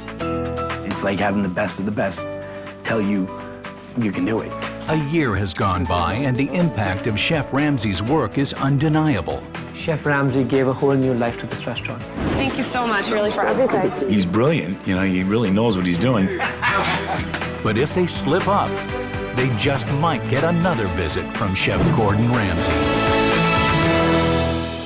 This season on Kitchen Nightmares, Chef Ramsay is taking on even bigger challenges. Here we go, let's go. Traveling Okay, here we are. to some of America's most disorganized, How can you guys run a business like this? It's fucking madness. most disgraceful, How can you expect food if you cook it in this shithole? It's disgusting. and most dangerous restaurants yet. We've got more fucking cockroaches than customers. I feel like it can't get any worse than it is now. I'm so sorry. I'm closing the place down. How can you revive a place that looks this bad? I'm here to fucking make this place work. Now he's determined to bring them back from the brink of disaster. Chris, it's fucking chicken against raw chicken! You're gonna kill someone! Under the most dire of circumstances. We're losing our houses, we're losing our lives, we're losing our everything. This is my last resort. My wife and I have spent our savings, our 401ks. While some welcome his help, I'm happy to see a smaller menu. I'm happy to see better food. Others prove resistant. Don't fucking start with me. Sure, put your hands in front of you. I can't believe you're telling me my food sucks. You're out of your fucking mind. I wouldn't talk to my dog the way you talk to me. Go fuck yourself. The hell with everything. I'll make it work without his help. Watch as Chef Ramsay attempts to turn America's kitchen nightmares Oh my God, what a disaster. Disaster. back into dreams. More than I'd ever expected. It's a total fresh start. I'm here to help. I am not giving up. Tonight on Kitchen Nightmares, What a mess. Chef Ramsay faces the most stubborn owner he's ever met. Billy, can you talk to me, please? Nope, I have nothing to say. His Long Island restaurant is crumbling, Oh my God, what a disaster. Disaster. but he refuses to admit anything is wrong. You can't think this is good. It's not bad in everybody's opinion. His wife is a mess. I don't know what to do. The chef doesn't care, I don't want to be a chef. and his staff is just plain angry. Come on, be a fucking baby, Billy. You're not the man everyone here thought you were. You're a weak man, Billy. When Gordon gives him a dose of the truth, This is embarrassing. So why can't you act like a man and do something about it? it's more than this owner can handle. I wouldn't talk to my dog the way you talk to me. Go fuck yourself. I'll make it work myself without his help. With only 1 week to turn it around, Everything's coming out, and this place is going to get clean. Gordon Ramsay's demands for change may have this owner on the run. Billy! I've had it with these people. And this restaurant's doors may be closed forever. Put the place up for fucking sale. I'm done. Done.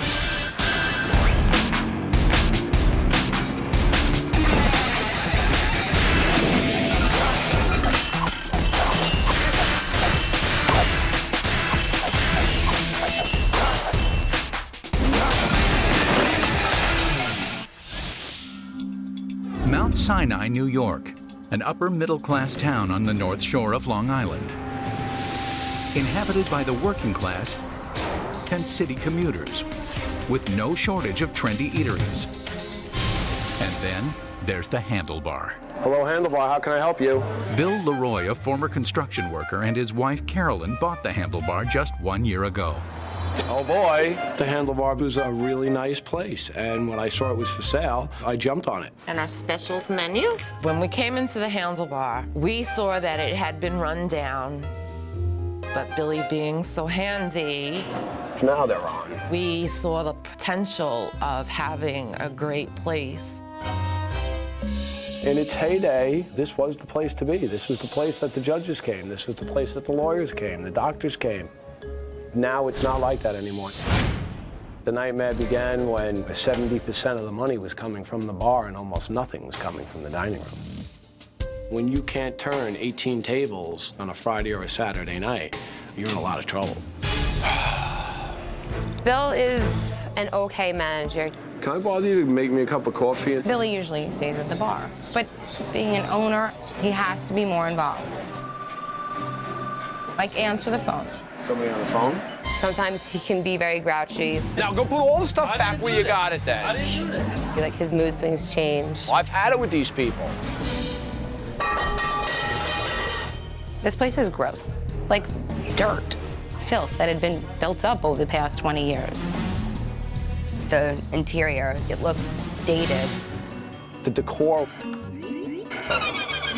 I think it's great.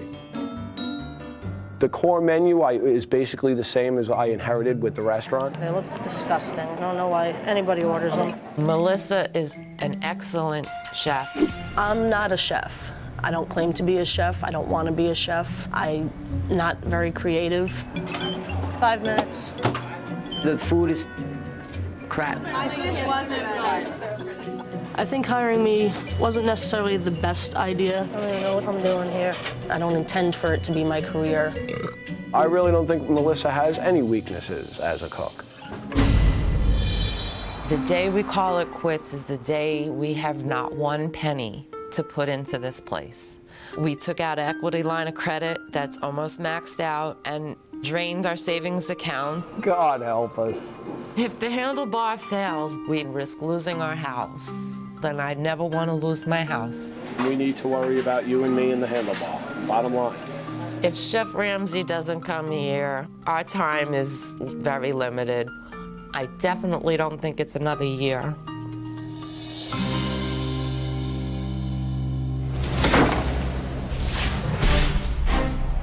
Chef Gordon Ramsay is on a mission to turn the handlebar around. Go west. West, left, west, right. Except he has one small problem. Handlebar. I'm lost. I wonder if you could help me. Okay. I'm right on the fork, but do I go left? Do I go right? Because they both say west.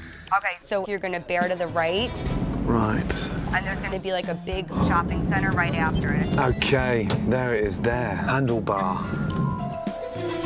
There's Gordon Ramsay, How do you know? because I just talked to him on the phone. Get out of here. Yeah. Really? Yeah. Handlebar. Finally. Now, we're in Mount Sinai, just outside New York. Mount Sinai. Sounds a little bit like cyanide. I hope it doesn't taste like it. I'm a little nervous to meet Chef Ramsay. I'm Carolyn. Karen. Hello, Bill. How are you? How are you? The man is an expert at what he does. The man is A, well-renowned chef. B, owns beautiful restaurants because I've seen them on the internet. Whatever you like. You don't get that way because you're an idiot. Right. Hello. Gordon Ramsay's like really hot. He has like a nice body and stuff. Like for an older man, he's very, very hot. I didn't want to serve him because I just talk and I just don't stop talking. So I was nervous if I said something stupid that I just wouldn't stop and I would just keep talking and talking and talking. This is our dinner menu. Right. We also have our price fix menu Right. and the early bird specials. Okay, great. We'll have a quick look. Thank you. 1 menu, 2 menu, 3 menu, 4 menu. Right. Definitely quantity. Let's hope it's quality. I need to continue to cook this because I fucked up. Pizza fondue, filet mignon fondue, Swiss cheese fondue. Weird. Excellent. You ready yet? I'll go for the soup of the day. Soup of the day? I'll go for the seafood crepe as well. And then I'm going to finish with the filet mignon fondue. Filet mignon? Please. Thank you, Diane. No problem. Excellent. Bar's nice and busy. Dining room's empty. Look at the place. The decor's ghastly. It's so 80s. Even the fish tank's been here longer than me. Gosh. What am I feeling? I think Chef Ramsay came close to ordering the worst things, but, you know, everything that's here is pretty much crap food. Excellent. Yeah? Thank you. No problem. New England clam chowder. Is he saying the soup is good? When Chef Ramsay was sitting there, I was just praying that he was going to be happy with everything. Where's Bill? Let me see if I Where can is find he? him. Thank you. Dear goodness. Honey, Gordon would like to see you for a minute. Great. First thoughts that went through my head was, oh my God. Yes. I'd just like to say that's nicely seasoned, very tasty and perfect for a winter's day. I'm glad you enjoyed it. Nice. Melissa does a nice job. Grabs it. I'll check on the rest of your food. Thank you very much. He said your soup was fabulous. Really? Yes, he loved it. I think Melissa's a great cook. I think she's very creative. I think Melissa underestimates herself a lot. But I thought it came out pretty shitty this time. There's some grapes. There's crab in there, there's lobster, and some shrimp in there also. Thank you. No problem. Ay. Chef Ramsay seems to have a habit to take his food apart before he eats it. So I'm looking forward to hearing what he has to say. Oh, here we go. How is everything?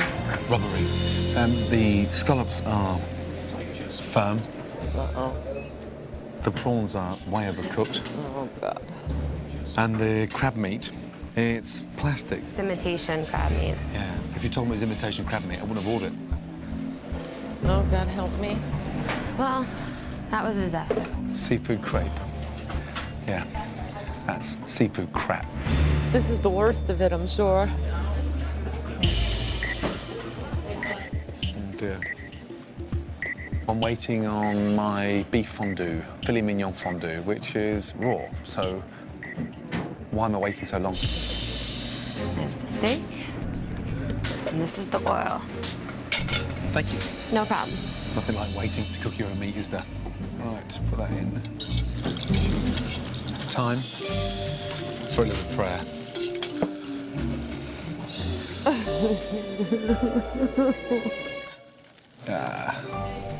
Comes out looking like dog food. He spits it out, I'm leaving. That was rancid, pointless, tasteless, a complete, utter joke. I'm gonna cry. Why would you deep fry a filet mignon? One of the country's best steaks, deep fried. Are they stupid? Oh, no. I wanted him to be happy with us, but I kind of knew deep down inside that there has to be something wrong with the restaurant. Otherwise, he wouldn't be here. Oh, my God. What a disaster. Disaster. Say that it is not. It's a disaster. No, it's not. After an underwhelming first meal, Okay, pull together. Gordon realizes that the owners and the chef are oblivious to the restaurant's real problems. What's wrong with the business?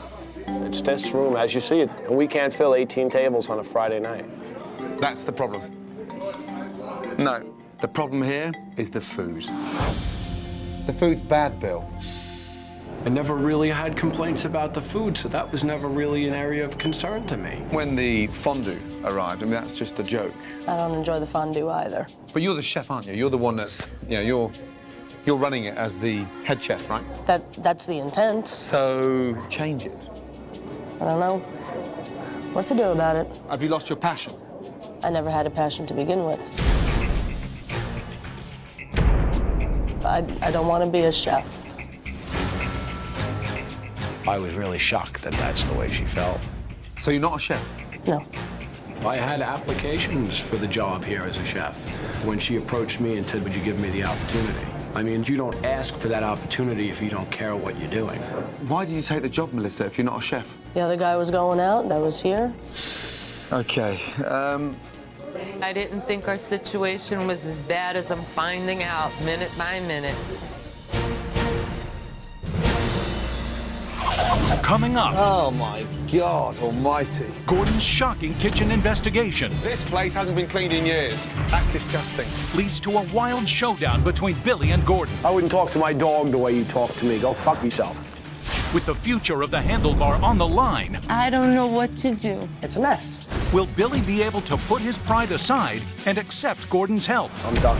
I'm done. So done. The hell with everything. Or will he give up on the restaurant for good? I don't care if it's all for nothing. Billy! You're not going to believe what happens tonight on Kitchen Nightmares. Having exposed Melissa's apathy in the kitchen, I don't need this. I'm out of my mind. Gordon observes a dinner service to find out how her attitude is affecting the food.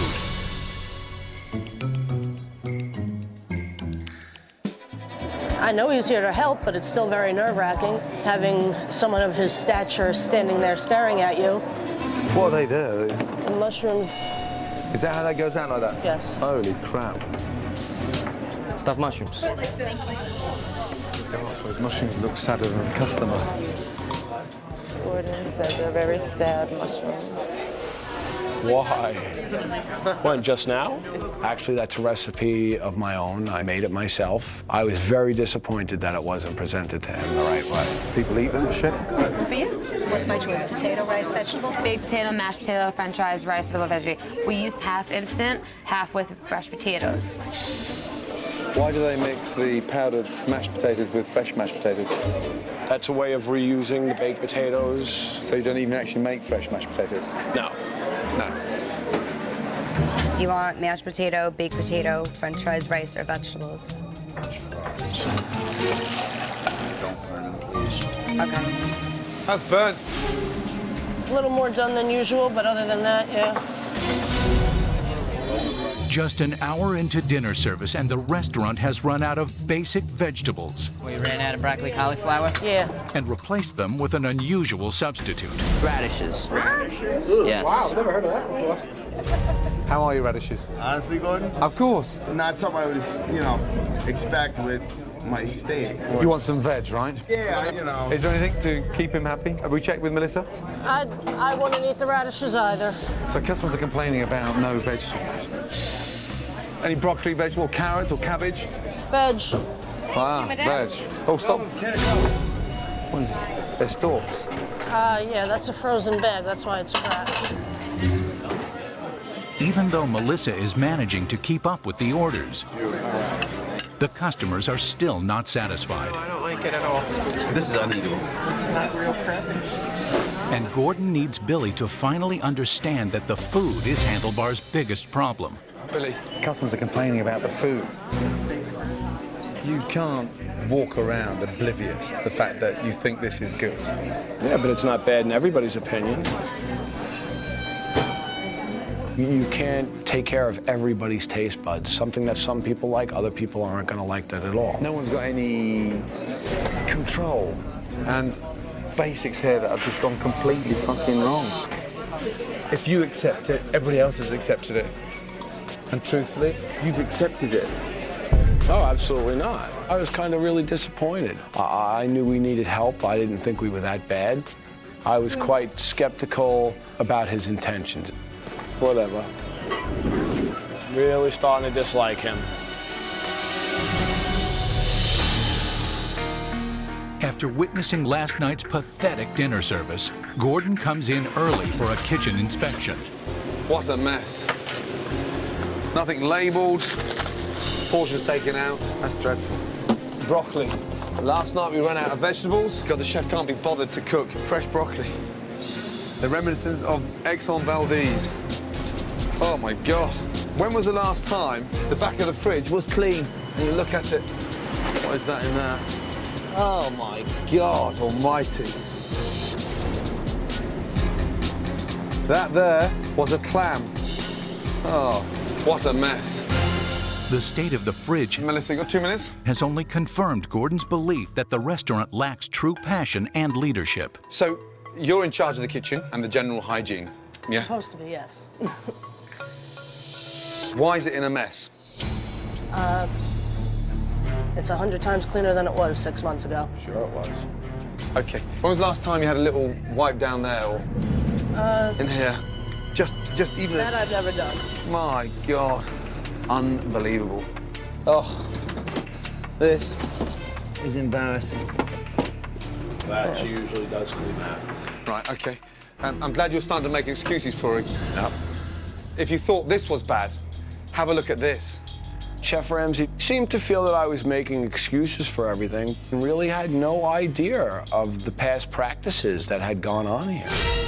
Okay. Last night we served frozen vegetables to a customer, and we got 2 boxes of broccoli there. You know, I can't do it all. That's it. You were happy to serve frozen broccoli over fresh broccoli. I'm trying to open up your eyes, Billy, and explain to you, what the current situation is. When was the last time this fridge was cleaned? A week ago. Oh, come on. This hasn't been cleaned in years. No, it hasn't. No, it hasn't. I'm sorry, 21 years in the business, I'll bet every fucking dollar I have, this fucking place hasn't been cleaned in years. I'm disgusted. Put your hand down there. He still never did bend down and touch it. It was a big thing of denial for him. I'll take responsibility for the fact that I haven't changed it, but it's not all my fault, Everything's coming out, and this place is gonna get cleaned. I wish he'd give me a little more credit for cleaning it up as much as I have so far. It looks 60, 70% times better than it used to look in here. Billy, that's disgusting. Fine. No, it's not fine. We've got a big problem. When was the last time that fridge was steam cleaned? I had the kid in there doing it last week. Did you check what he'd done? No, obviously not. So why can't you act like a man and do something about it? Yep. My God. I just don't even know what to say anymore. He just keeps tearing apart everything that wasn't done and not giving me credit or a pat on the back for things that were done. Unfucking believable. So that just proves and confirms how weak this guy is. He's not running this place is running him, and is in need of a fucking serious clean. That is appalling. Prompted by Gordon's shocking discovery, Melissa enlists the waitstaff to do a thorough cleaning. What do you use to clean that? Bleach and soap. It's disgusting. I really wish I had a mask on me right now. Billy. Just 2 seconds in. I was hoping he was going to tell me, I understand, Billy, that this isn't your fault, but it really needs to be taken care of, so let's take care of it. I'm fucking pissed off. And I'm upset on the kind of shit that I've just discovered in there. Time to drag me through the mud some more. It is what it is. You don't seem 1 fucking ounce bothered about it, Billy. You can't just stick your head back in the sand and ignore it, Billy. Sure you can. What do you want me to do, flip out and yell and scream like you do? That's not my way. The responsibility's yours, Billy. I guess you want something done right, I guess you have to do it yourself. But maybe I'll just get rid of everybody in the restaurant and I'll do it all myself. Great idea. And then when it doesn't work out, and then when I drop dead because I fucking sleep 2 hours a day, then maybe it'll get done. Or maybe, who cares, once you're dead, it doesn't make a difference anyway. Oh, come on. Now I feel you're copping out at me now. Well, because now I'm just getting dragged through the mud and... You're a weak man, Billy. I really I'm glad you had enough. I was not going to be ridiculed just for the sake of needing his help. Finished. Can you at least talk to me? Nope. Billy, can you talk to me, please? Nope. Have nothing to say. Billy. I wouldn't talk to my dog the way you talk to me. Go fuck yourself. That's right. The hell with everything. I'll make it work myself without his help. Everything in my life that I've ever set out to do, I did on my own. Finished. I'm done. What a weak man. Billy! Unable to accept Gordon's criticism, Billy! Billy decides he's had enough. Fuck him. Fuck him. Fuck them. The fridge is disgusting. I've asked for it to be cleaned. He's telling me I'm dragging him through the mud. And he fucking walks out. He's mad right now and he's being stubborn. He doesn't want you to leave. He wants your help. He's just not... Right now, he's too ashamed to admit it. I just want him to act responsible. While Gordon tries to make sense of Billy's actions, He doesn't have to act like a baby. Billy rehearses a speech to Gordon. I am so done. Don't egg me on. I have nothing to say to you. Not a word. There was nothing in my head that made me want to think and reconsider about doing this. Can you go out there and just, have a word with them? You guys are the backbone of this place. You can't just throw the towel in. I knew Billy would get mad, Done. Just fucking done with all this bullshit. but honestly, you don't face the truth, you can't do anything about it. We've been busting our ass trying to help you out. You're giving up on yourself, this place, and all of us. I wouldn't talk to my dog the way that jackass talks to me. I'm done. He's telling you the truth, though, Billy. Great, there's ways to go about it. 46 years old, never been talked to like that by anybody, and you know what? The only thing that's keeping me from fucking hitting him with a fucking baseball bat is that I'd go to fucking jail for it. I'm done. Done. Done. Finished. And you're not the man everyone here thought you were, Billy. Absolutely not. You're gonna give up, and you're gonna give up on all of us? Yeah. Come on, be a fucking baby, Billy. Fuck it, I'm done. Yeah, you know what? Put the place up for fucking sale and go back to construction and enjoy my fucking life the way I used to before all of this bullshit. We'll go to bankruptcy court and just give it all up. Fuck it, I'm done. Bye. So help me God, I will not open the door tomorrow and you can all go fuck yourselves and I don't care if it's all for nothing. Do not care. Billy! You know what? I'll survive somehow. Billy. Fuck you.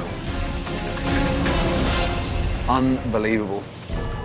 Having just missed her chance to defuse the situation, Carolyn now faces the prospect of running the Handlebar alone. Very upset. I have a husband that's ready to throw in the towel, so here I am, stuck holding the bag. Let me help you. I want you to help me, but I don't know what to do. I have a job that I have to work so I can pay my mortgage. Sure. Okay. I don't know what to do. Why can't we work at turning this around? I would love to work or turn this around. Okay. Let me open the restaurant tonight. Okay. Okay. I'm feeling that I'm gonna do what I have to do to make everything work.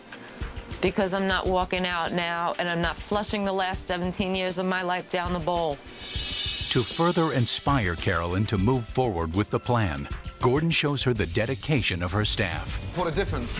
It's looking great. It looks so much better. You've done a great job. We cleaned the walk-in. We were more or less just doing it to just show that, like, we are dedicated and we do want this to work. Billy's gone. Whether he comes back later or not, it's not going to affect what we're doing tonight. We're opening, and we're opening with a clean fridge, healthy attitude. We're hungry to get this place full. Yes? Yes. Let's go. Her courage now bolstered by her staff's support, Carolyn leaves Billy a message. Billy, I'm not going to stop now. I will do whatever it takes to make my restaurant succeed with Chef Ramsay's help. I'll succeed. I just told him my determination that I'm going forward with this, regardless if he wanted to or not.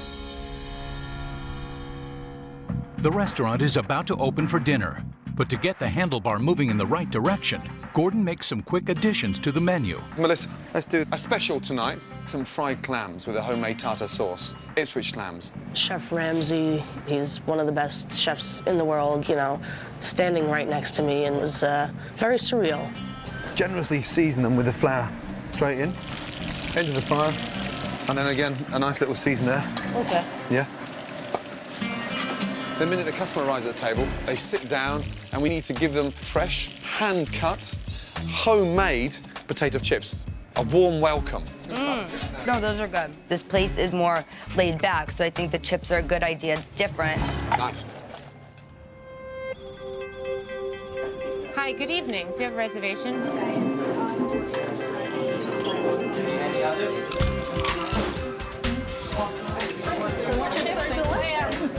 I thought it was great that Chef Ramsay could show us how to make such a simple thing like potato chips that everybody would love. We do have a special appetizer today. Deep fried clams with a homemade tartar sauce. All right, we'll do that. Yeah, we'll do that. Potato chips are going well, special's going well. Keep it going, yeah? Nice atmosphere in the dining room, really good. Clams. There we are, clams. They love the clams. They said that's the best thing that they've ever had here, so it's going really good. We're not serving dirty bowls to the table. Let's go, Melv, yeah?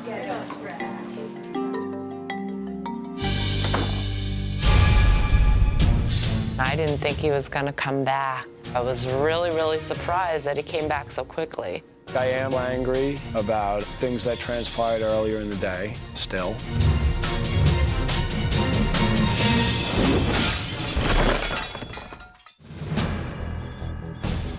Hours after threatening to sell the business, owner Billy returns to the Handlebar just in time for dinner service. There was absolutely no part of me that still wanted Chef Ramsay to be here. I wanted him to be gone. Billy, come on. Let go of it. When Billy came back, he had his bad attitude of, yeah, whatever. Billy, please, I love you. That's why I'm here. That's all that matters. That's all that matters. I can honestly say that I love my wife more than anything in this world, so I came back here for my wife. While Billy tries to reconnect with his restaurant, I need my food. Melissa struggles to give the waitstaff complete orders. I ran half the fucking order. I need the rest of it. And there's a lot of problems. Who's this for here, Melissa? That's been here in 37 minutes. I don't know. The crepes, I forgot half of it, so. Melissa, just stop communicating. I mean, that's just how Melissa is. And I think that's when we ran into problems. Are any of my foods coming out for any of my tables? I have no idea. We've been waiting over 2 hours. Communication is the one thing, and it's not happening right now. Oh, boy. And I was, you know, in the weeds so much, I really couldn't tell who was waiting and who was wanting. I need salmon panieri. Was the salmon on that? I think Melissa got very flustered back there. This place was total chaos. It's 9 o'clock. I've been here since what time? 5:30. I just don't know what to say. With the orders backed up in the kitchen, Killing me. Whatever. God help us. impatient, hungry customers begin taking out their frustrations You shouldn't have come. on each other. You know what you're talking about before you open up your mouth. I can open up my mouth anytime. You can do what you want. Can you please stop talking to my parents this way? That's ridiculous. It's a total disaster. And really think I'm to the point now that I don't know what else to do. Come on, Billy. Can we talk about it? Yeah. Billy has no choice but to listen to Chef Ramsay, because if he won't listen, then we might as well just shut the doors and walk away right now. I have never, ever, ever seen my kitchen fall apart like that. Ever. Ever. On our busiest nights. Never have I seen that. Ever. Melissa has to talk now. This is the most crucial stage of the service where she has to open up and talk. And get help from the And get help. It's just delegate with so many tables on. The man is one of the top chefs in the world. And maybe I should put aside the ill feelings and listen to what he has to say. Melissa may not be communicating, but the menu is vaster. Yeah. I see what you're saying. At that point, I was very open-minded to his ideas. Seriously, I'm pleased you're back, yeah? You're the foundation of this place. We have a little chat with the staff because I think they would like to hear that we're all on the same track. The first hour of service was amazing. And then we got backed up. We got backed up bad. Melissa, you refused to communicate. I didn't know what the fuck was going on. Yeah, I agree with you. Honestly, this menu has to come down, yes? That has to be condensed. It'd be appreciated. New, small, dynamic menu. A menu that we can push out. It'll be real nice to get a new menu that'll be more concise and in order. It'll be good. Relaunch tomorrow night. We have to make it a success.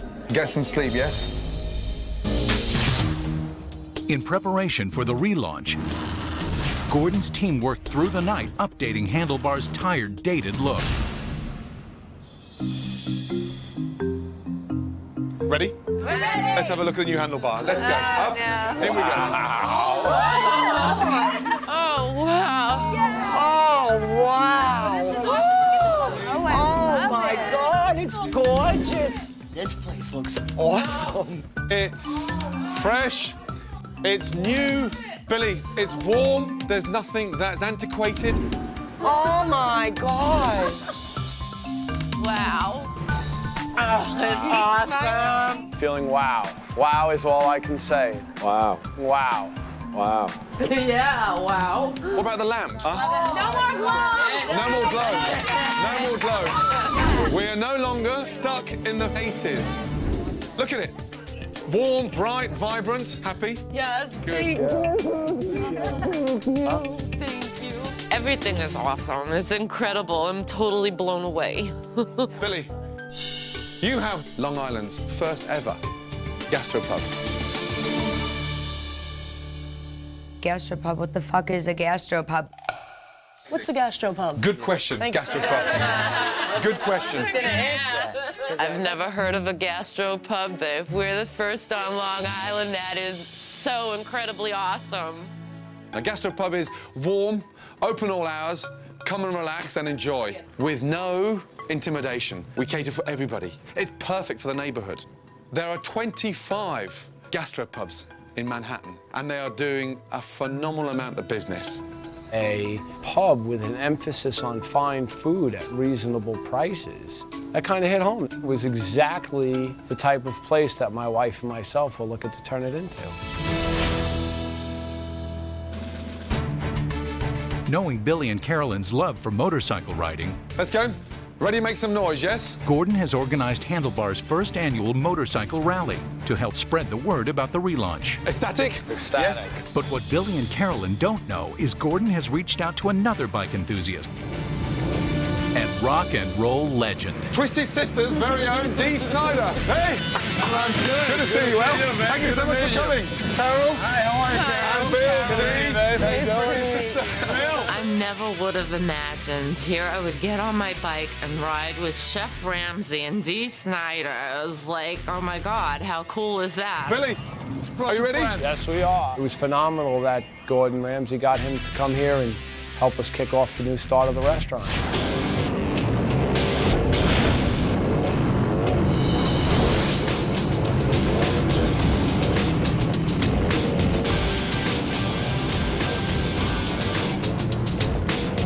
It was nice to get out there and ride. It was nice to see that Chef Ramsay could ride a motorcycle and enjoy himself. It was a lot of fun. Right, let's go. Get these out.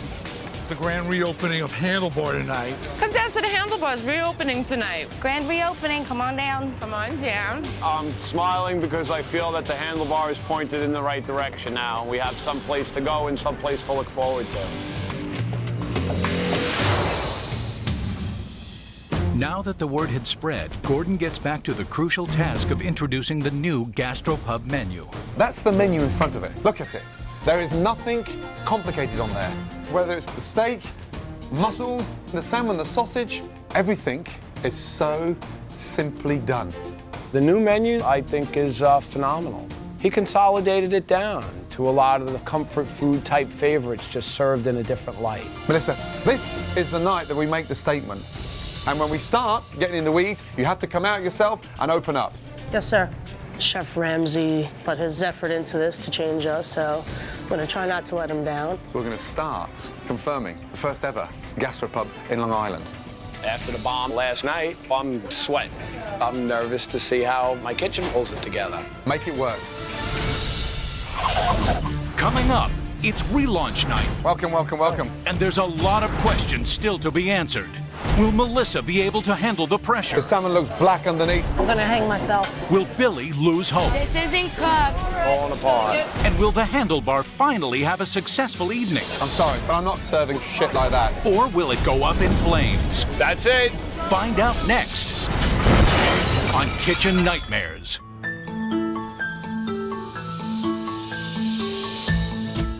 Good evening. Welcome. Thank you. It's the grand reopening of the Handlebar. Nice to see you, my darling.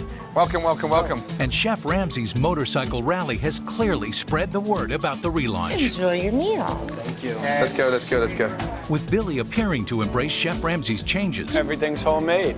Everything. All eyes are now on Melissa to step it up in the kitchen. All right, stay focused. Here we go.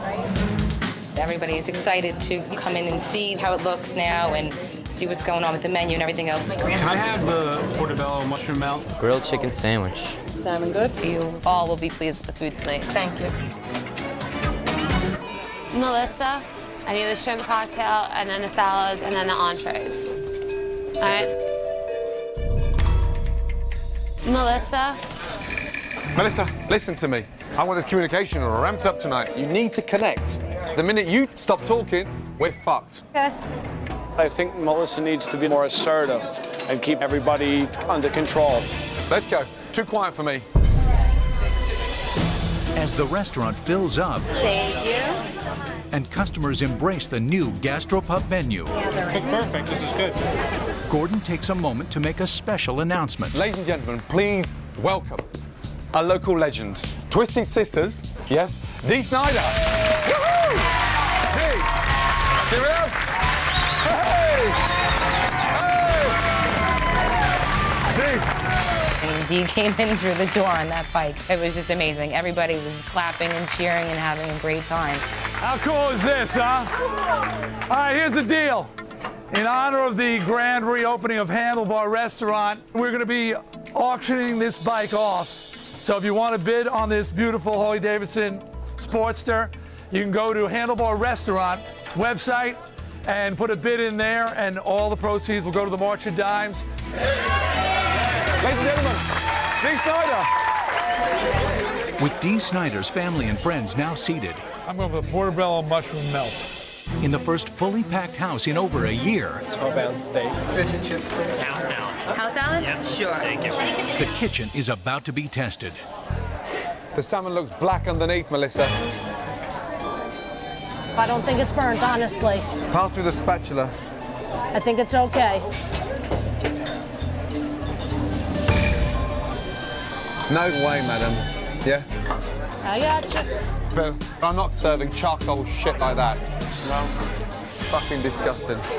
Melissa thought she could just take care of everything herself, and she had 2 other cooks and didn't ask for their help. It's a recook. I'm very sorry, Beth. I hope it is better. Me too, Missy. I'm so sorry. In her rush to fill orders, Frickin' salmon. Melissa starts sacrificing the quality of the food. This isn't cooked. Look at the middle of that fucking salmon. Gross. That salmon looked like what you'd find in a seafood section. Like, it was shiny and it looked cold. Like, are you fucking kidding me? The salmon we sent came back fucking raw, so we're doing it again for the 3rd time. Frickin' salmon.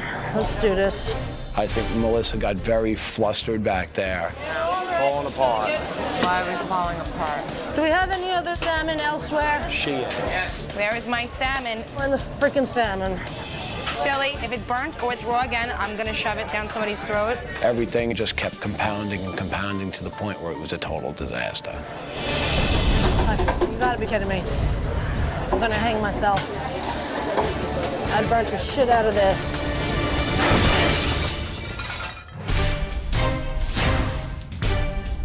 After first overcooking, No fucking way. then undercooking the salmon, Raw. Melissa hopes the third time is the charm. Phil, but she's got to open up and fucking communicate. If she doesn't start communicating now, we're fucked, yeah? Yep. Please, yeah? She needs to utilize the other 2 cooks that she has in the kitchen. It's not a one-man show, and it can never work if she thinks it can be. Honey, let's just get it right this time. Melissa, use these 2 guys. I'm trying. I want to hear it. Open up, communicate, yeah? You know what? You want to cook that? I know. I got it. Please. Thank you. I will take care of the veg. Good girl. I realized I can't take care of the line on my own. Salt and pepper, please. Yeah, I got Thank you you. I really needed to open up and communicate and get things going. Your salmon is coming, honey. I'm very sorry. Lovely. Good to go. Thank you very much, honey. Gordon's persistence with Melissa appears to finally be paying off. You give it a thumbs up? That's good. All right. There we go. All right, we gotta get this together. I need 3 herb fries. Right now, at the moment, I understand Chef Ramsay's whole concept is to communicate and keep everything in order. I gotta get it going. As long as I can communicate with the guys next to me, it will get it working properly. I need to concentrate on Dee's table, yes? We are doing it now. Okay. Take the 2 burgers whenever you can. Melissa really shocked me tonight where she was able to ask Eric and George, oh, can you do this? Can you get this? We are doing real well. Let's keep it up. Very, very good. This is good. This is amazing. Lovely. Let's go. Tonight, we had a couple of really large screw-ups, but in the end, it all worked out. Hey, great menu, right? Everybody was happy. I feel very excited. I feel good. That's it. In the next couple of days, the word continued to spread throughout Long Island about its first gastropub. We have a wonderful new menu. That was the best burger I've ever eaten. I thought it was cooked really well.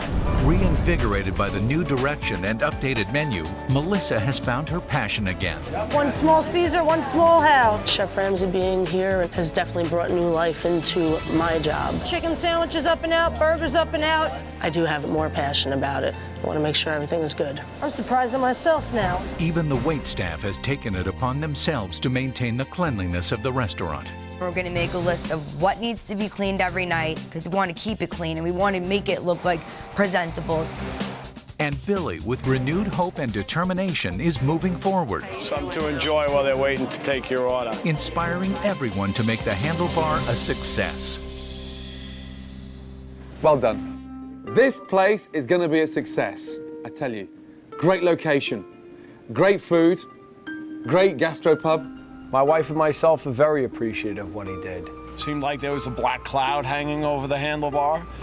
I think the sun's starting to shine a little bit. Congratulations on being Long Island's first gastropub. Okay, good night. Chef Ramsay came to my restaurant, went above and beyond anything I could have possibly asked for, and I know this restaurant's gonna be successful from here on out. That was tough. Very tough indeed. We made a lot of changes. Changed the menu, changed the decor. But there's one thing in there that I thought was completely unchangeable. And that was Bill. And we even managed that.